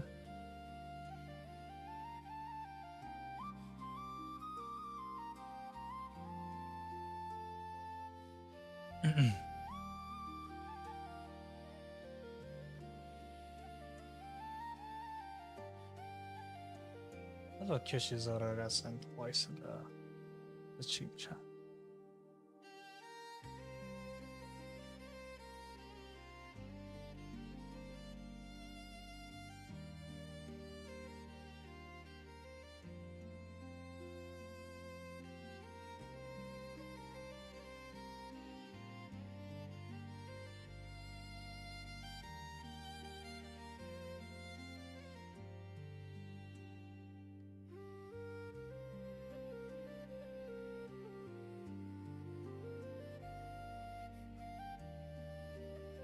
All right.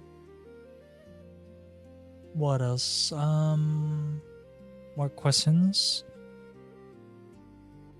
You have asked, since you're in small form, football field, how far? Yes.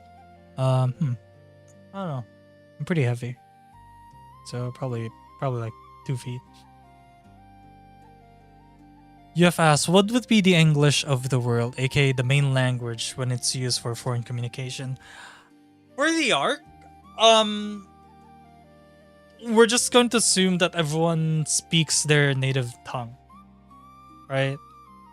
Like, the native tongue for Linicruisans, Phlegetheians, and Ceruleans are Greek.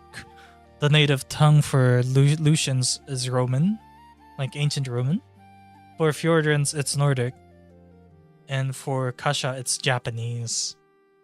But for full transparency of communication, everyone just speaks British English or English.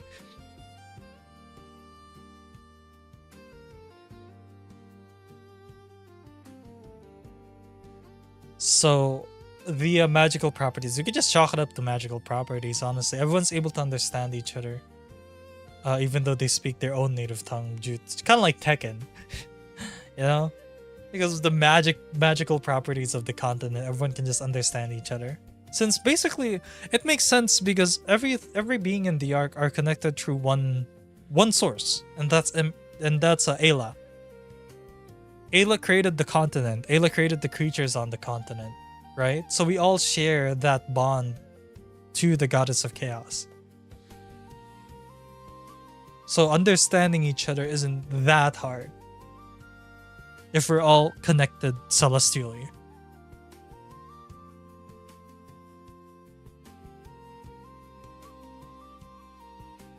CT asked, when delusions are conscripted at a young age, how young are we talking here? We're talking walking, talking age, right? Yes. At around the age of 7 or 8, you're already conscripted into the Aleutian Holy Army. Now, there are some exceptions. If you are not physically fit to be part of the Holy Army, you can pretty much serve the country in other ways. You can be a field medic if you're not able to do combat, if you're not combat ready. Like physically, you're not able to participate in combat. Yes, you can be a field medic. You can be a line cook. You can deal with provisions and stuff. Not everything has to be combat for the Aleutian Holy Army. You can. Some of them can also choose to conscript. Can join, like the religious sector, as like a deacon or a priest. That's also possible. That's something that they can choose later on after their conscription, because they are conscripted, yes, and they are given a choice to continue staying in the military or choosing another job that would serve Lucianos. So imagine like South Korea with its mandatory military service and stuff.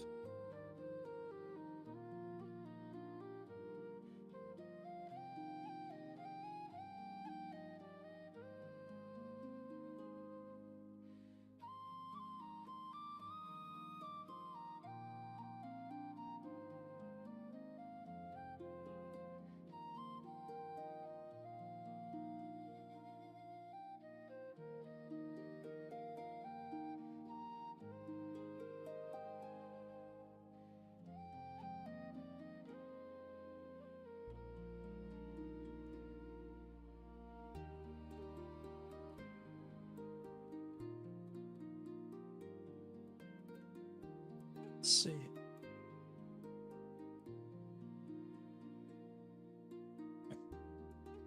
And we have one last question from CT. From UF. Which two peoples? Which two peoples are the most do not like each other apart from the obvious two? Huh?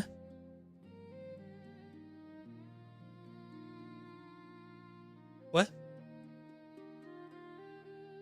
Rewrite? Which two peoples are the most do not like each other? You mean which two countries do not like each other apart from the obvious two? And what are the obvious two?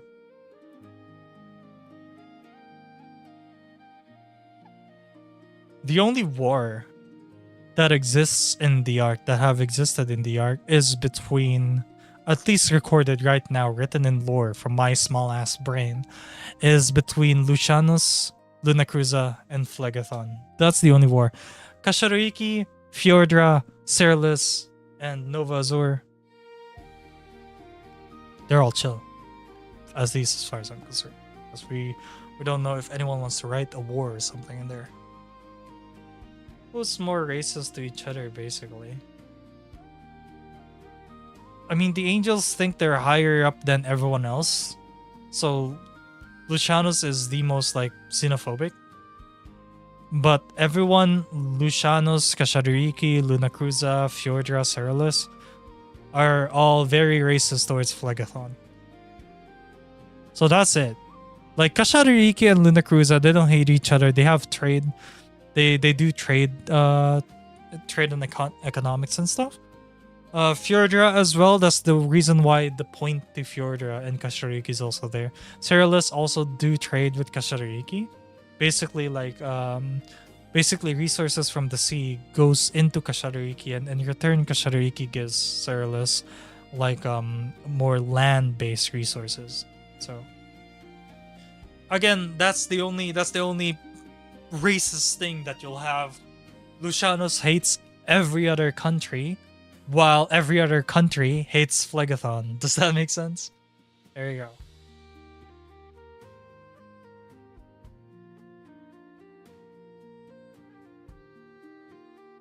In terms of, like, heat, that's it.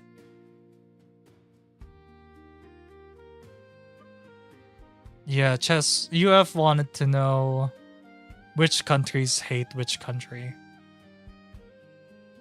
Like, who's more racist to each other? Such negative questions. I feel so sad.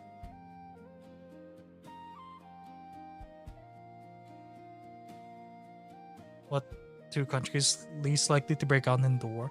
There already is war. It was between Lunacruza, Phlegethon, and Lucianus, with Lucianus aiding Lunacruza. There already is an existing war. But it was a previous war. It doesn't happen anymore. Current day arc do not have wars. There might be civil wars or civil turmoil, but yeah, that's about it.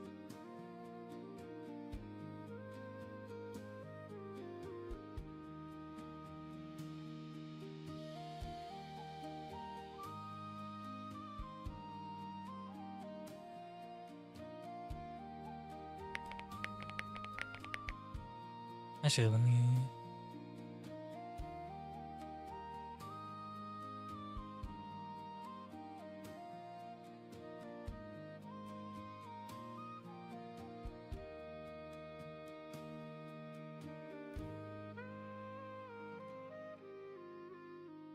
Somebody's probably gonna ask, how big is the arc?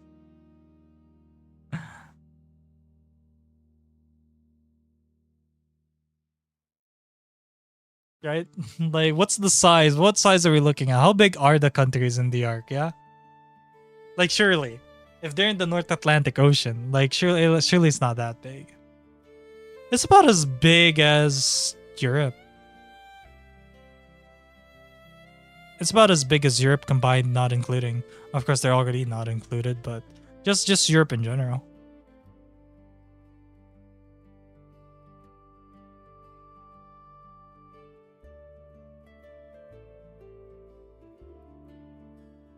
Originally, I wanted to plan the arc being as big as, like, Australia. But I looked into it, and Australia's size is... Australia might be a bit too big for the Atlantic Ocean. So I had to scale it down from Australia to Europe. Not even the US, right? It's probably closer to... It's probably closer between the size of Europe and the country of Brazil.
Wonder if you swap Australian Phlegathon, no one would notice it.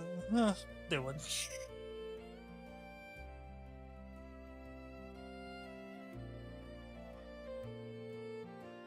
I'm gonna have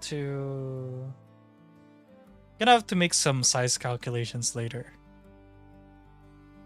I'll be talking about it with with Amelia or something if she's away. Once she gets back from work.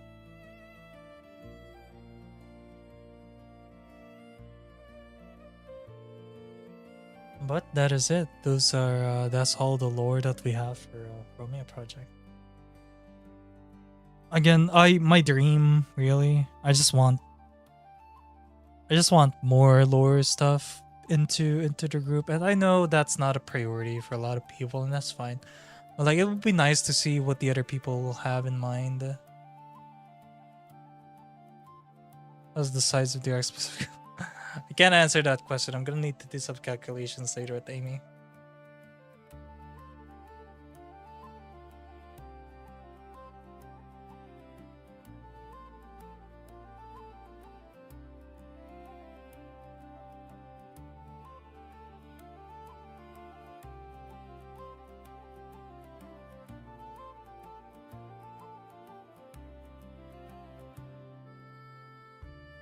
Try to remember your dreams and not depend on their life.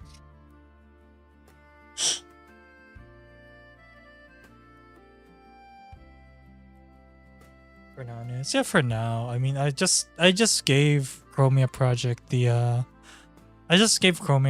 foundation to write their lore upon, so I hope they'll utilize it to the best of their abilities.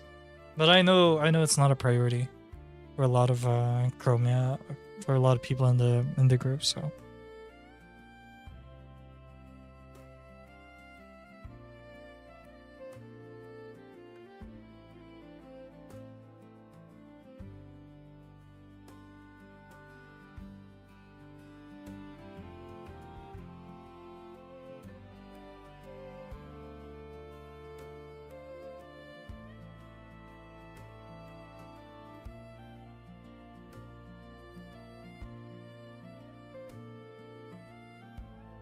Let's see what we have. Evelyn Thurston, the other lore eventually tying into yours. Yeah, some of them already has a start in their lore. Like Misty has part of her lore already covered. Like basically for Mistimus, we have a general idea of why she's in Lucianos, what happened that made her become a target by the Pope, and how I shot her off Paradisus into the sea and drifting into Kashariki. So we already have that kind of written out. So as for the others, unsure. Right? I mean, I know Saya has a huge plan with his lore, so I'll leave him to it. I already gave him the foundations. He's eventually going to meet some Kashari friends. Hopefully a certain Kashari frog will be able to meet up with Saya at some point. But yeah. Outside of that, you have a general idea of the other's lore. I think Amma also has a lore where she's basically in her own realm outside of Phlegathon, so we're gonna have to deal with that as well, how to connect it. But yeah, everything's good so far. How Stella is going to meet the other Chromia Project members is going to be up to her. That's her choice. We already have Art of Ayla too, the goddess of chaos, Stella's sister. And I'll be honest, chat. Ayla is cuter than Stella. I can fix her. I can fix her, chat. I can fix the chaos. Please let me. We already also have a person in mind to stream as Ayla. So be prepared. The goddess of chaos might exist sooner than you guys think. I really can fix her though. I can fix her. I can fix her, chat. You know the person who's playing Ayla, right? The person that me and Stella found to VTube as Ayla? You know what she said when I left the meeting call? When I left the call, Stella said, "Hey, Ayla said you have a really nice voice." She kind of fangirled for your voice when you left the call. So I told you, I can fix her. Chat, I can fix her. All I need is this voice, and then everything's going to be set.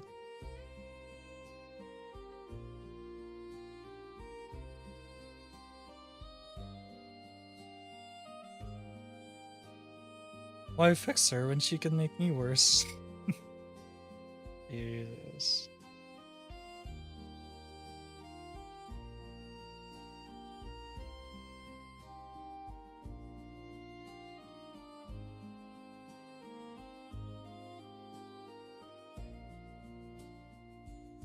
Also, congratulations, Lando Norris, on winning the F1 World Championship. I love Lando. That's such a random topic. But I've been following Lando Norris's journey for a long time, and he's kind of my favorite F1 driver. So seeing him win the World Championship, peak. Congratulations, man. Been rooting for you since day one. I was crying last night when I saw him win. When I saw him win the championship, I was crying, chat.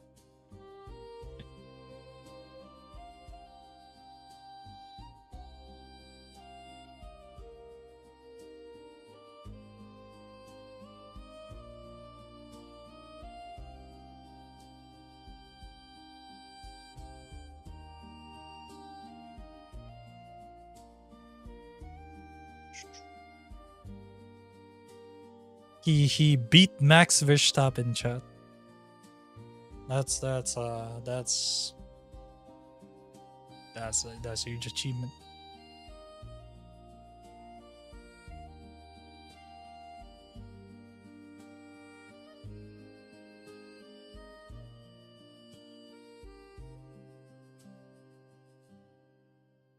Why did CTE speak of the devil during the stream? Okay, so this is what happened. When I started stream, I told chat that I was gonna read the lore for each country, right? And then everyone was on here, so I was like, you know what? I'm not gonna start reading the lore because I know someone else interested in the lore that's not in chat yet. And I said UF. UF's not here in chat yet, so until UF appears, I'm not gonna read the lore. So blame him, blame UF if I'm not reading the lore right now. And then the moment I said that, you immediately popped up and said, hey, and I was like, speak of the devil. So hey, there you go.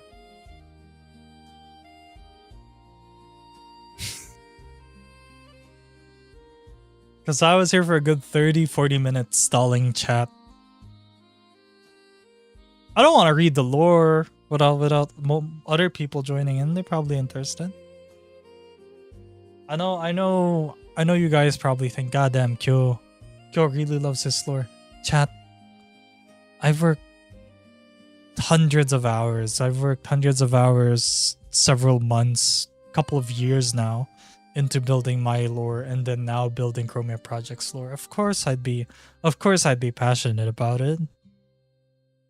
Right? Because it's like when you write something and you're passionate about what you're writing, and you actually I daydream about the lore. Like every time I listen to music, whether I'm outside grabbing groceries or eating or going to grab dinner, lunch, I always look into like when I listen to music, I imagine, okay, what is Kyoshi Akazura doing in lore right now? Like what would he be doing if he was in this country? What would the other countries be doing? And you know, I'm very passionate about that. So that's why I hope Chromia Project forgives me for being so pushy about lore. It's because I'm just really passionate about it. I want our VTubers to have to see them come to life and connect with everyone else within the world of the art.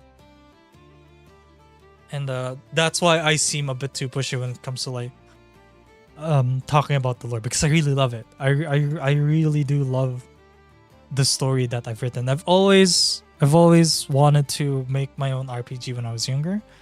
When I was a kid, I always wanted to make my own version of Final Fantasy. my own RPG Maker. I've dabbled in RPG Maker here and there, but I was always really bad with like the stories because I always jump stories left and right. Oh, I'm going to be the moon god and the romantic interest of Amaterasu. I'll be Tsukuyomi or whatever. Like, I've been jumping between myths and stuff left and right, reading into various mythologies like Greek, Japanese mythologies, and stuff like that. That just the very idea of fantasy and just in general, just the entire encompassing idea of writing a fantasy world is one of the most like attractive ideas for me, which is, again, that's why I'm super passionate about it. That's why this is the basis foundation of my VTuber. I'm a dragon prince from a country that's like half medieval, half cyberpunk. So I'm very passionate about it. And Arknights have also fueled that a lot more, because at first I thought like, yeah, medieval should stay medieval, right? But Arknights gave me the attractive idea of there being actual knights in modern world, right? Imagine tall buildings, skyscrapers, screens like fucking New York Times Square, and then you just see like the police force are knights. Like people clad in armor with their swords, their spears. That image burned into my mind, and that's what made me build Luna Cruza. That's the inspiration for Luna Cruza. Just a modern country with modern technology, but the traditions, the values, the people there are still living traditionally and like culturally medieval. And I love that. I love that theme so much.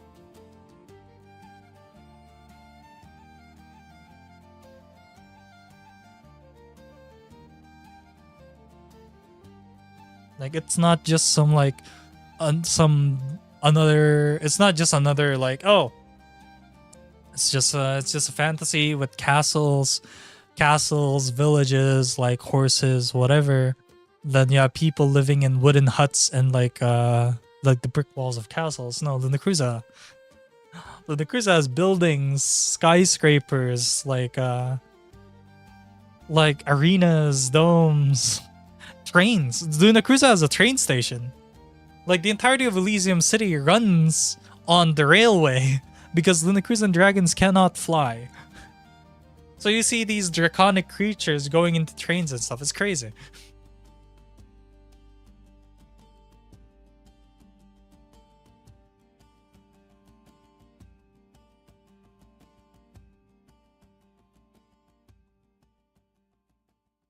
That's so I enjoyed Final Fantasy's take on technology while keeping the medieval setting. This Magitech was created. Yeah, exactly. Thus, I'm not a fan of Final Fantasy VII. It became too high tech. It became too cyberpunky. I prefer the Magitech of Final Fantasy VI. I think Final Fantasy 15, right? The one with Noctis. I think it's sort of like, it's more modern, but it also kept its like some parts being medieval, right? I mean, you have like the royal family in 15 and stuff. So I kind of did like 15 setting. I don't like any Final Fantasy setting that's too sci-fi or too futuristic.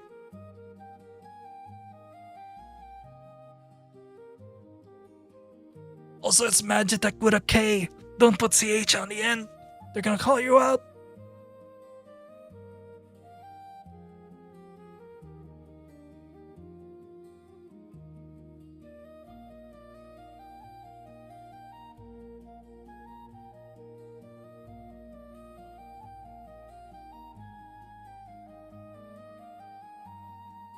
Dun dun dun dun.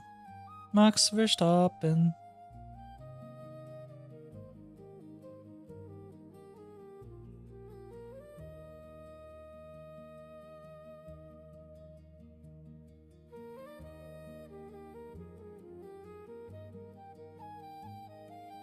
Did you just say magic? Oh.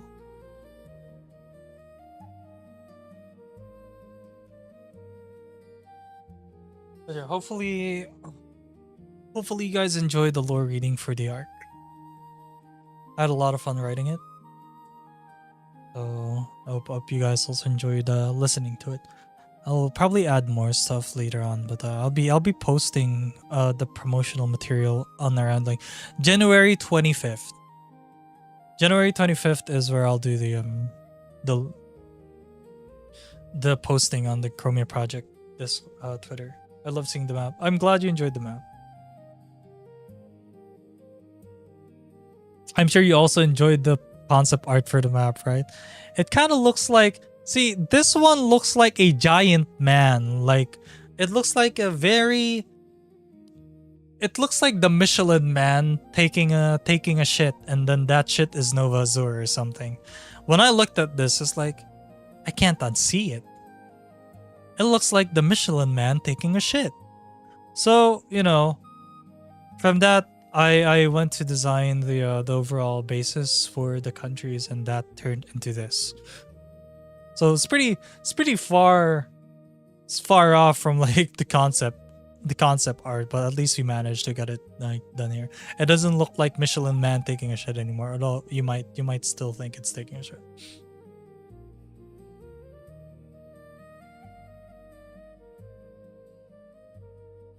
Someone that binge watched so many alternate history, future of the world map videos, so maps like these can mean good to understand. Yeah.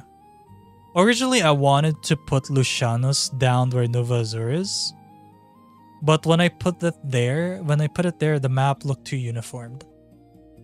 So yeah. I wanted to add ports to Luna Cruz as well, which is why between Embertide and Elysium, there's like an inline, right? You see that? Do you see that small pocket right there in Luna Cruza? On the east coast, that there's supposed to be land there that I wasn't able to put in yet. For lore reasons, I did not put the land there yet. But there's actually a place that we called Old Luna Cruza. It's the original Luna Cruza before the land mass was taken over by the dragons. And the original Luna Cruza basically is like their own walled off society. What was the height of Luna Cruza?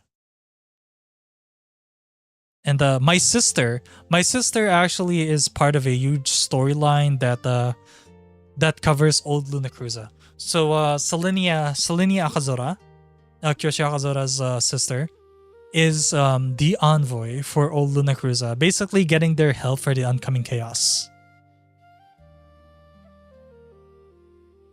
So, if anyone has seen the trailer for Final Fantasy Shadowbringers, Selenia basically is a Stola, right? Going into the chambers of old Luna Cruza, like, so Shalien would keep its counsel while the world is lost to ruins. That's basically my sister. My sister to the face of the council of old Luna Cruza. So yeah, see, I told you guys, I take a lot of inspiration from other media as well, such as Final Fantasy, Arc Knights, and stuff like that. Geologically, looks like a great board. It is.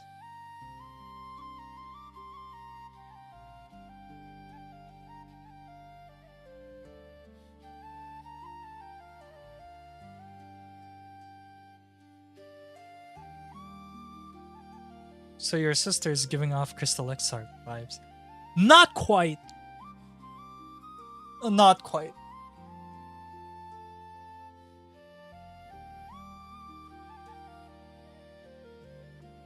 But Selenia will be a huge part of the story at some point.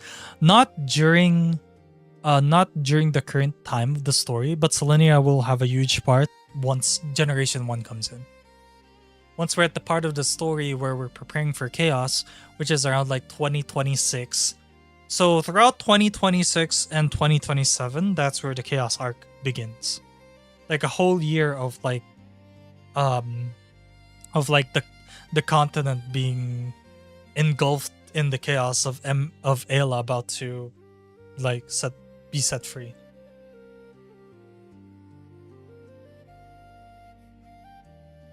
and then throughout the end of 2027 towards halfway through 2028 is the is the rebuilding. And then I also have this really nice side story to Chromia Project, right? And it's still in its early phases, but I imagined that at some point after Chaos, like a long time after Chaos, the members of Chromia Project, everyone in Chromia Project are finally able to, and only those people are finally able to find a way out of the Ark. And then by traversing out of the Ark, with the help of a human navigator, we might land into Europe. We might land into the real world, where once we pass the magical barrier of the Ark, we all transform into human versions of ourselves. My horns disappear, my wings disappear, my tail disappear, but I still look every bit the same as Kyoshi Akuzora, just without the features. And then possibly traverse the real world. Yeah, reverse isekai? Yeah, basically, right? And the reason I thought of that idea is because I was watching the trailer for the Final Fantasy expansion, right? Dawn Trail. I was watching the Dawn Trail trailer, and the end scene where they're on a ship traversing to the new world, that reminds me, that gave me the idea. What if Chromia Project does that sort of thing? We're all on a ship, and then we traverse into the new world, which is Europe or America. Probably Europe. I don't want to be in America. It scares me. So I know America is the new world and Europe's the old world, but for those who live in the Ark, Europe's the new world. I was thinking something like that.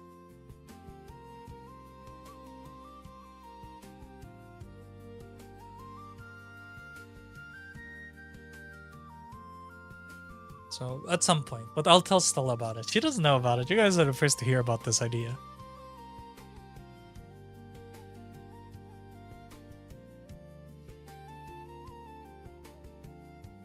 Passport and ID verification scandal? Yeah, right? Like, imagine having to smuggle ourselves into port because we were like immigrants. Like, who the fuck? Right? You just see a ship off in the distance. What is that? Who are those people? Why do they have colored hairs? Like, what the fuck? Are these guys like are they cosplayers or something? What the fuck, right? It's like, what weird shit. We're gonna have to explain it to we're gonna have to explain it to immigration, but we'll get there. Well, we'll get there, John.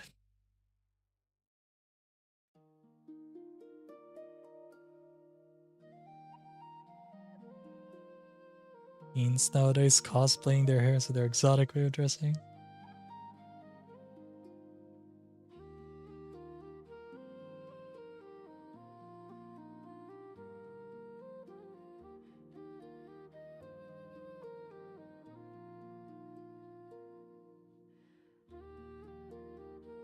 Oh, teens nowadays dyeing their hair so they're exotic.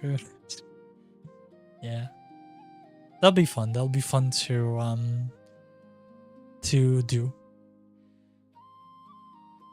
Just a side story. Yeah, just a side story where we all like traverse outside of the Ark and see what happens. See how the real world looks like. Imagine it's gonna be a wholesome story because we're all just gonna be like trying out food from the outside world. And like, you imagine hearing Kyoshi Akazora be like, what the hell is a McDonald's? Hello. Hello, yes, I would like to acquire food from this fine establishment. Sir? Okay, well, that'll be, do you want to pay through card or do you want to pay through cash?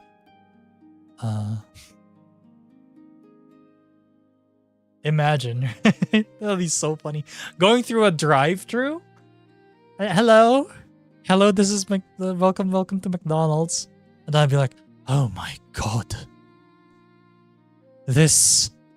What is this? Do you hear this, everyone? This stone structure spoke to me. and welcomed me to McDonald's. What will be your order, sir? It's asking me for what I want to eat. That's No, I would know what that is. I live in Luna Cruza. We're pretty technologically advanced.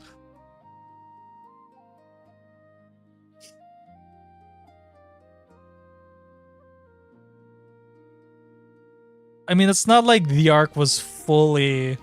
It's not like the Ark is fully cut off from the outside world. There are humans from Earth that land in the Ark and they pretty much share their knowledge. So it makes sense that we would know a bit of it.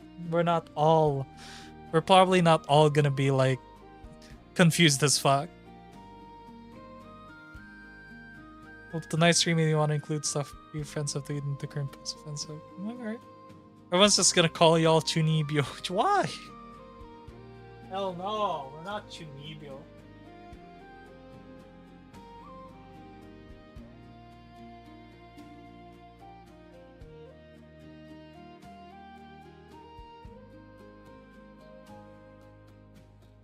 Hold on.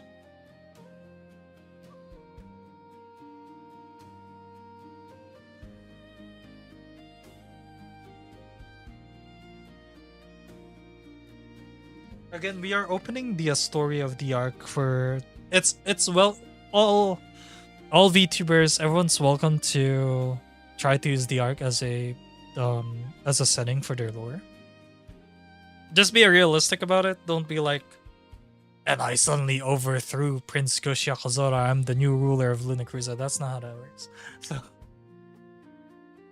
there are certain rules to writing your lore within the Ark. Just make it flow with the story. The stone slab speaking to me of Prince. That's some shit Don Quixote's dad would be saying. Hold on to me. Please. That'll be fun.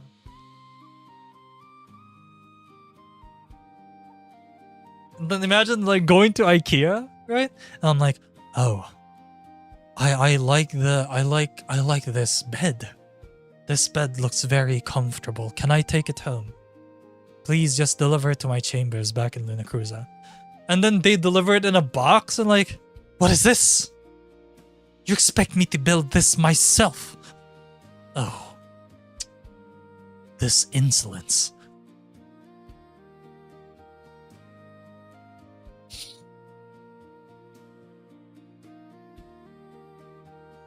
The shipping fee is gonna be horrendous. Imagine I order something from IKEA. Yes, just ship it to Luna Cruza. Elysium City, Ruby District. Ruby District, Elysium City. Luna Cruza. And they're like, yeah, that'll be $10,000 shipping and insurance for our delivery guy.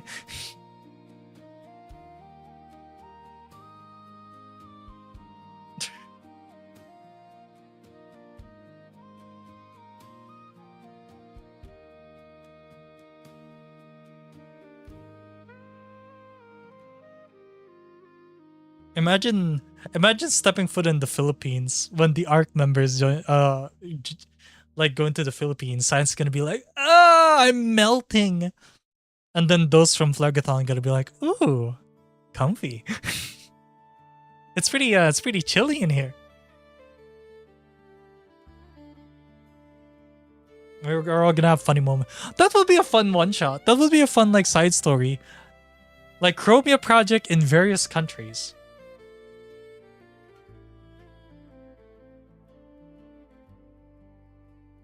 That fucking tornado.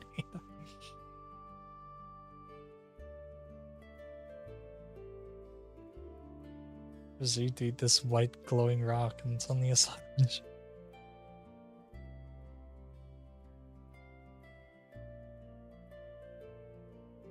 We're gonna have so much fun doing that.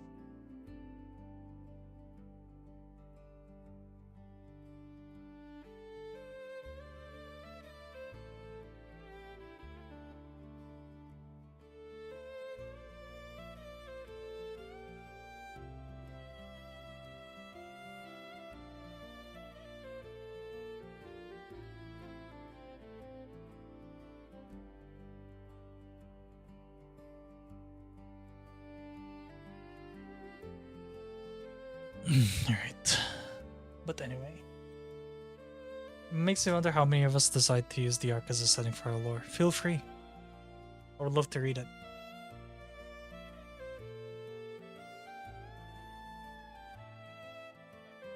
Question: what the hell's name is happening on the Philippine tsunami earthquake?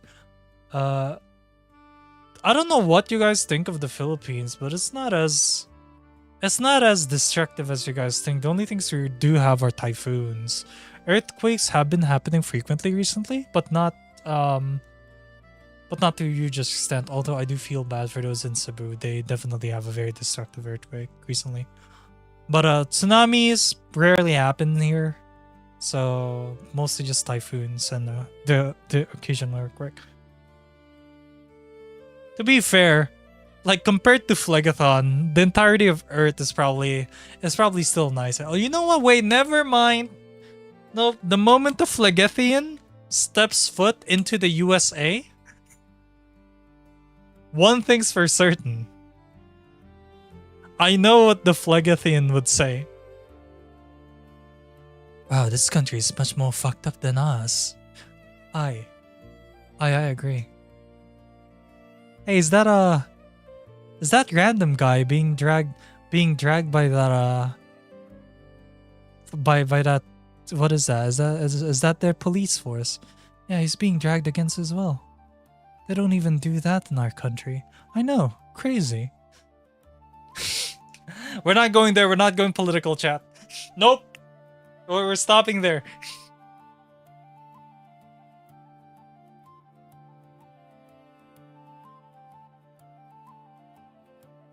I thought the police were supposed to serve and protect and serve. Oh look! Imagine Phlegathon seeing the side of a police vehicle. Oh look! Protect and serve! Wow, they have a really nice police force. And on the other side, they're dragging... Chromia Project goes to the US and learns about racism. Oh god. It's gonna be something. I wonder who the leader is of this land. No, don't go there, Kyo. I'm not gonna make that joke. You know, fuck politics, leave that out of the door. We're talking about the arc, so.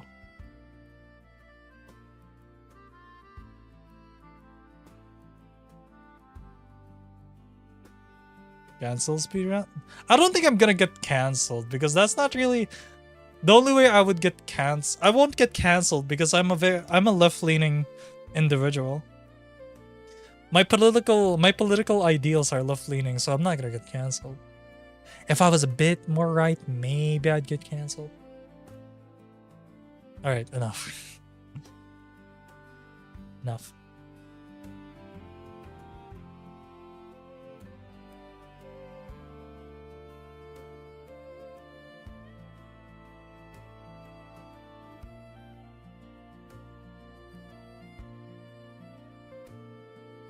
See. Did I do the VTP thing? I did. Alright, good. Left leaning at work, I sell shoes that help with balance. Hell yeah, dude. New Balance. Does your halo work as a third eye, letting us see things that don't exist? Because your flames show a bit when it walks past your halo. It's because of shoes. The reason for it happening is because of shoes. Because of the program I'm using to capture my scene. Normally it looks like this. See? It's supposed to look like that, but the shoes kind of makes the flame disappear for some odd reason. So yeah, it normally has a flame.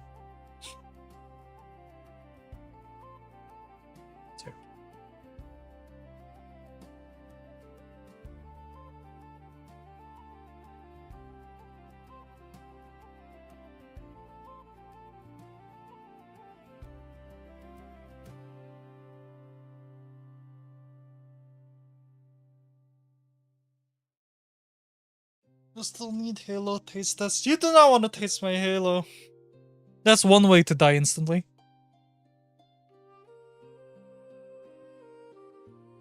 Yeah, you can see it behind the Halo, yeah.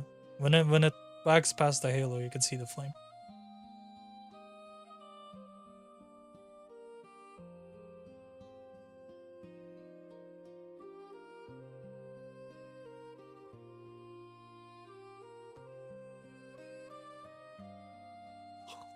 I don't know if I can fix that, but probably not.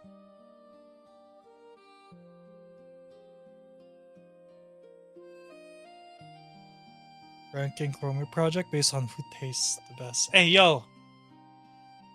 Yo, keep your mouths to yourselves, chat. Keep your tongue to yourself.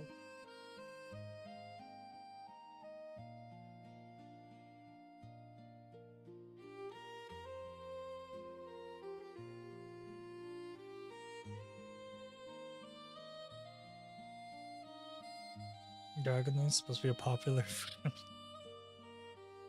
Oh, goofy asses.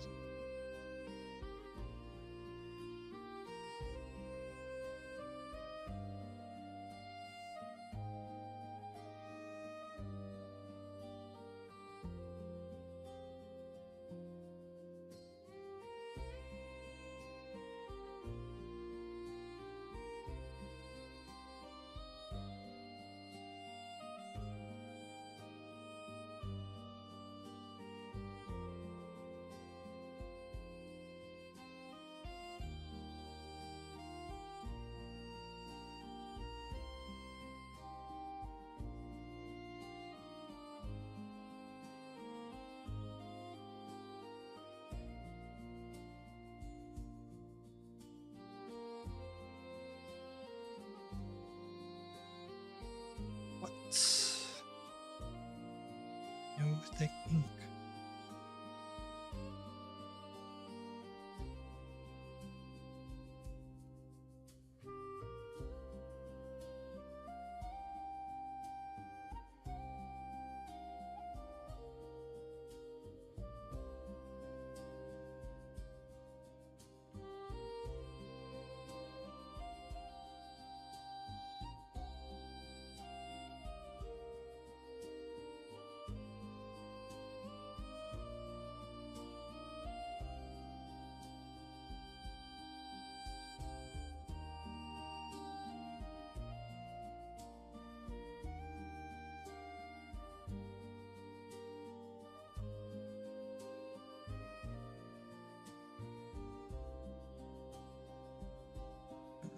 Let's see.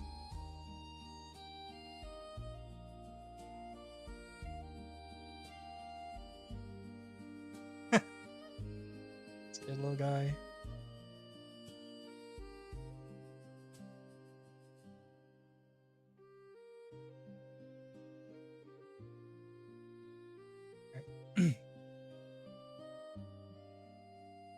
Anyway, gonna end the stream here. Talked a lot about the lore, chat.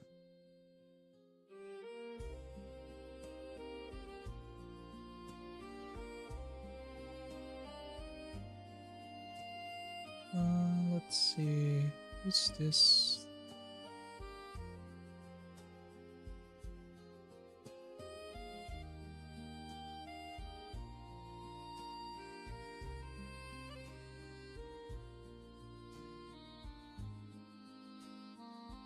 Oh my god. Never mind. Okay, we're done. Yeah. If anyone's interested in writing their own lore in the Chromia Project, so feel free. Not the wiki, but you can just tell me. I'd love to see where everyone holds on that. But anyway, big head here. Oh. Oh, so yeah, there we go. Let me just shine my bald head real quick. The CT moments. That's what we live for. There we go. All right. Thank you so much for dropping by, chat. I'm going to end the stream here. I will see you guys tomorrow for, I don't know what game yet. I'll announce it. Could be RV there yet with CT. Or we could be playing Octopath Traveler, but I'll tell you guys. But thank you guys so much for dropping by. Appreciate everyone here so far. And have a great rest of your Sunday night. Anyway, hello and take care. Nathan, CT, Saya, Aya, Wrong Guy, Vector, Chess, UF, Zaf, V, Varo, and those of you lurking in the back, you guys know who you are. Thickens to safe. 男またよろしくて、日goodまた開けてください. Be kind to each other. I love y'all. Have a great rest of your day and nights. As always, I'll see you guys on the next stream. Eater. Touch. Bye-bye.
Rub the head for good luck.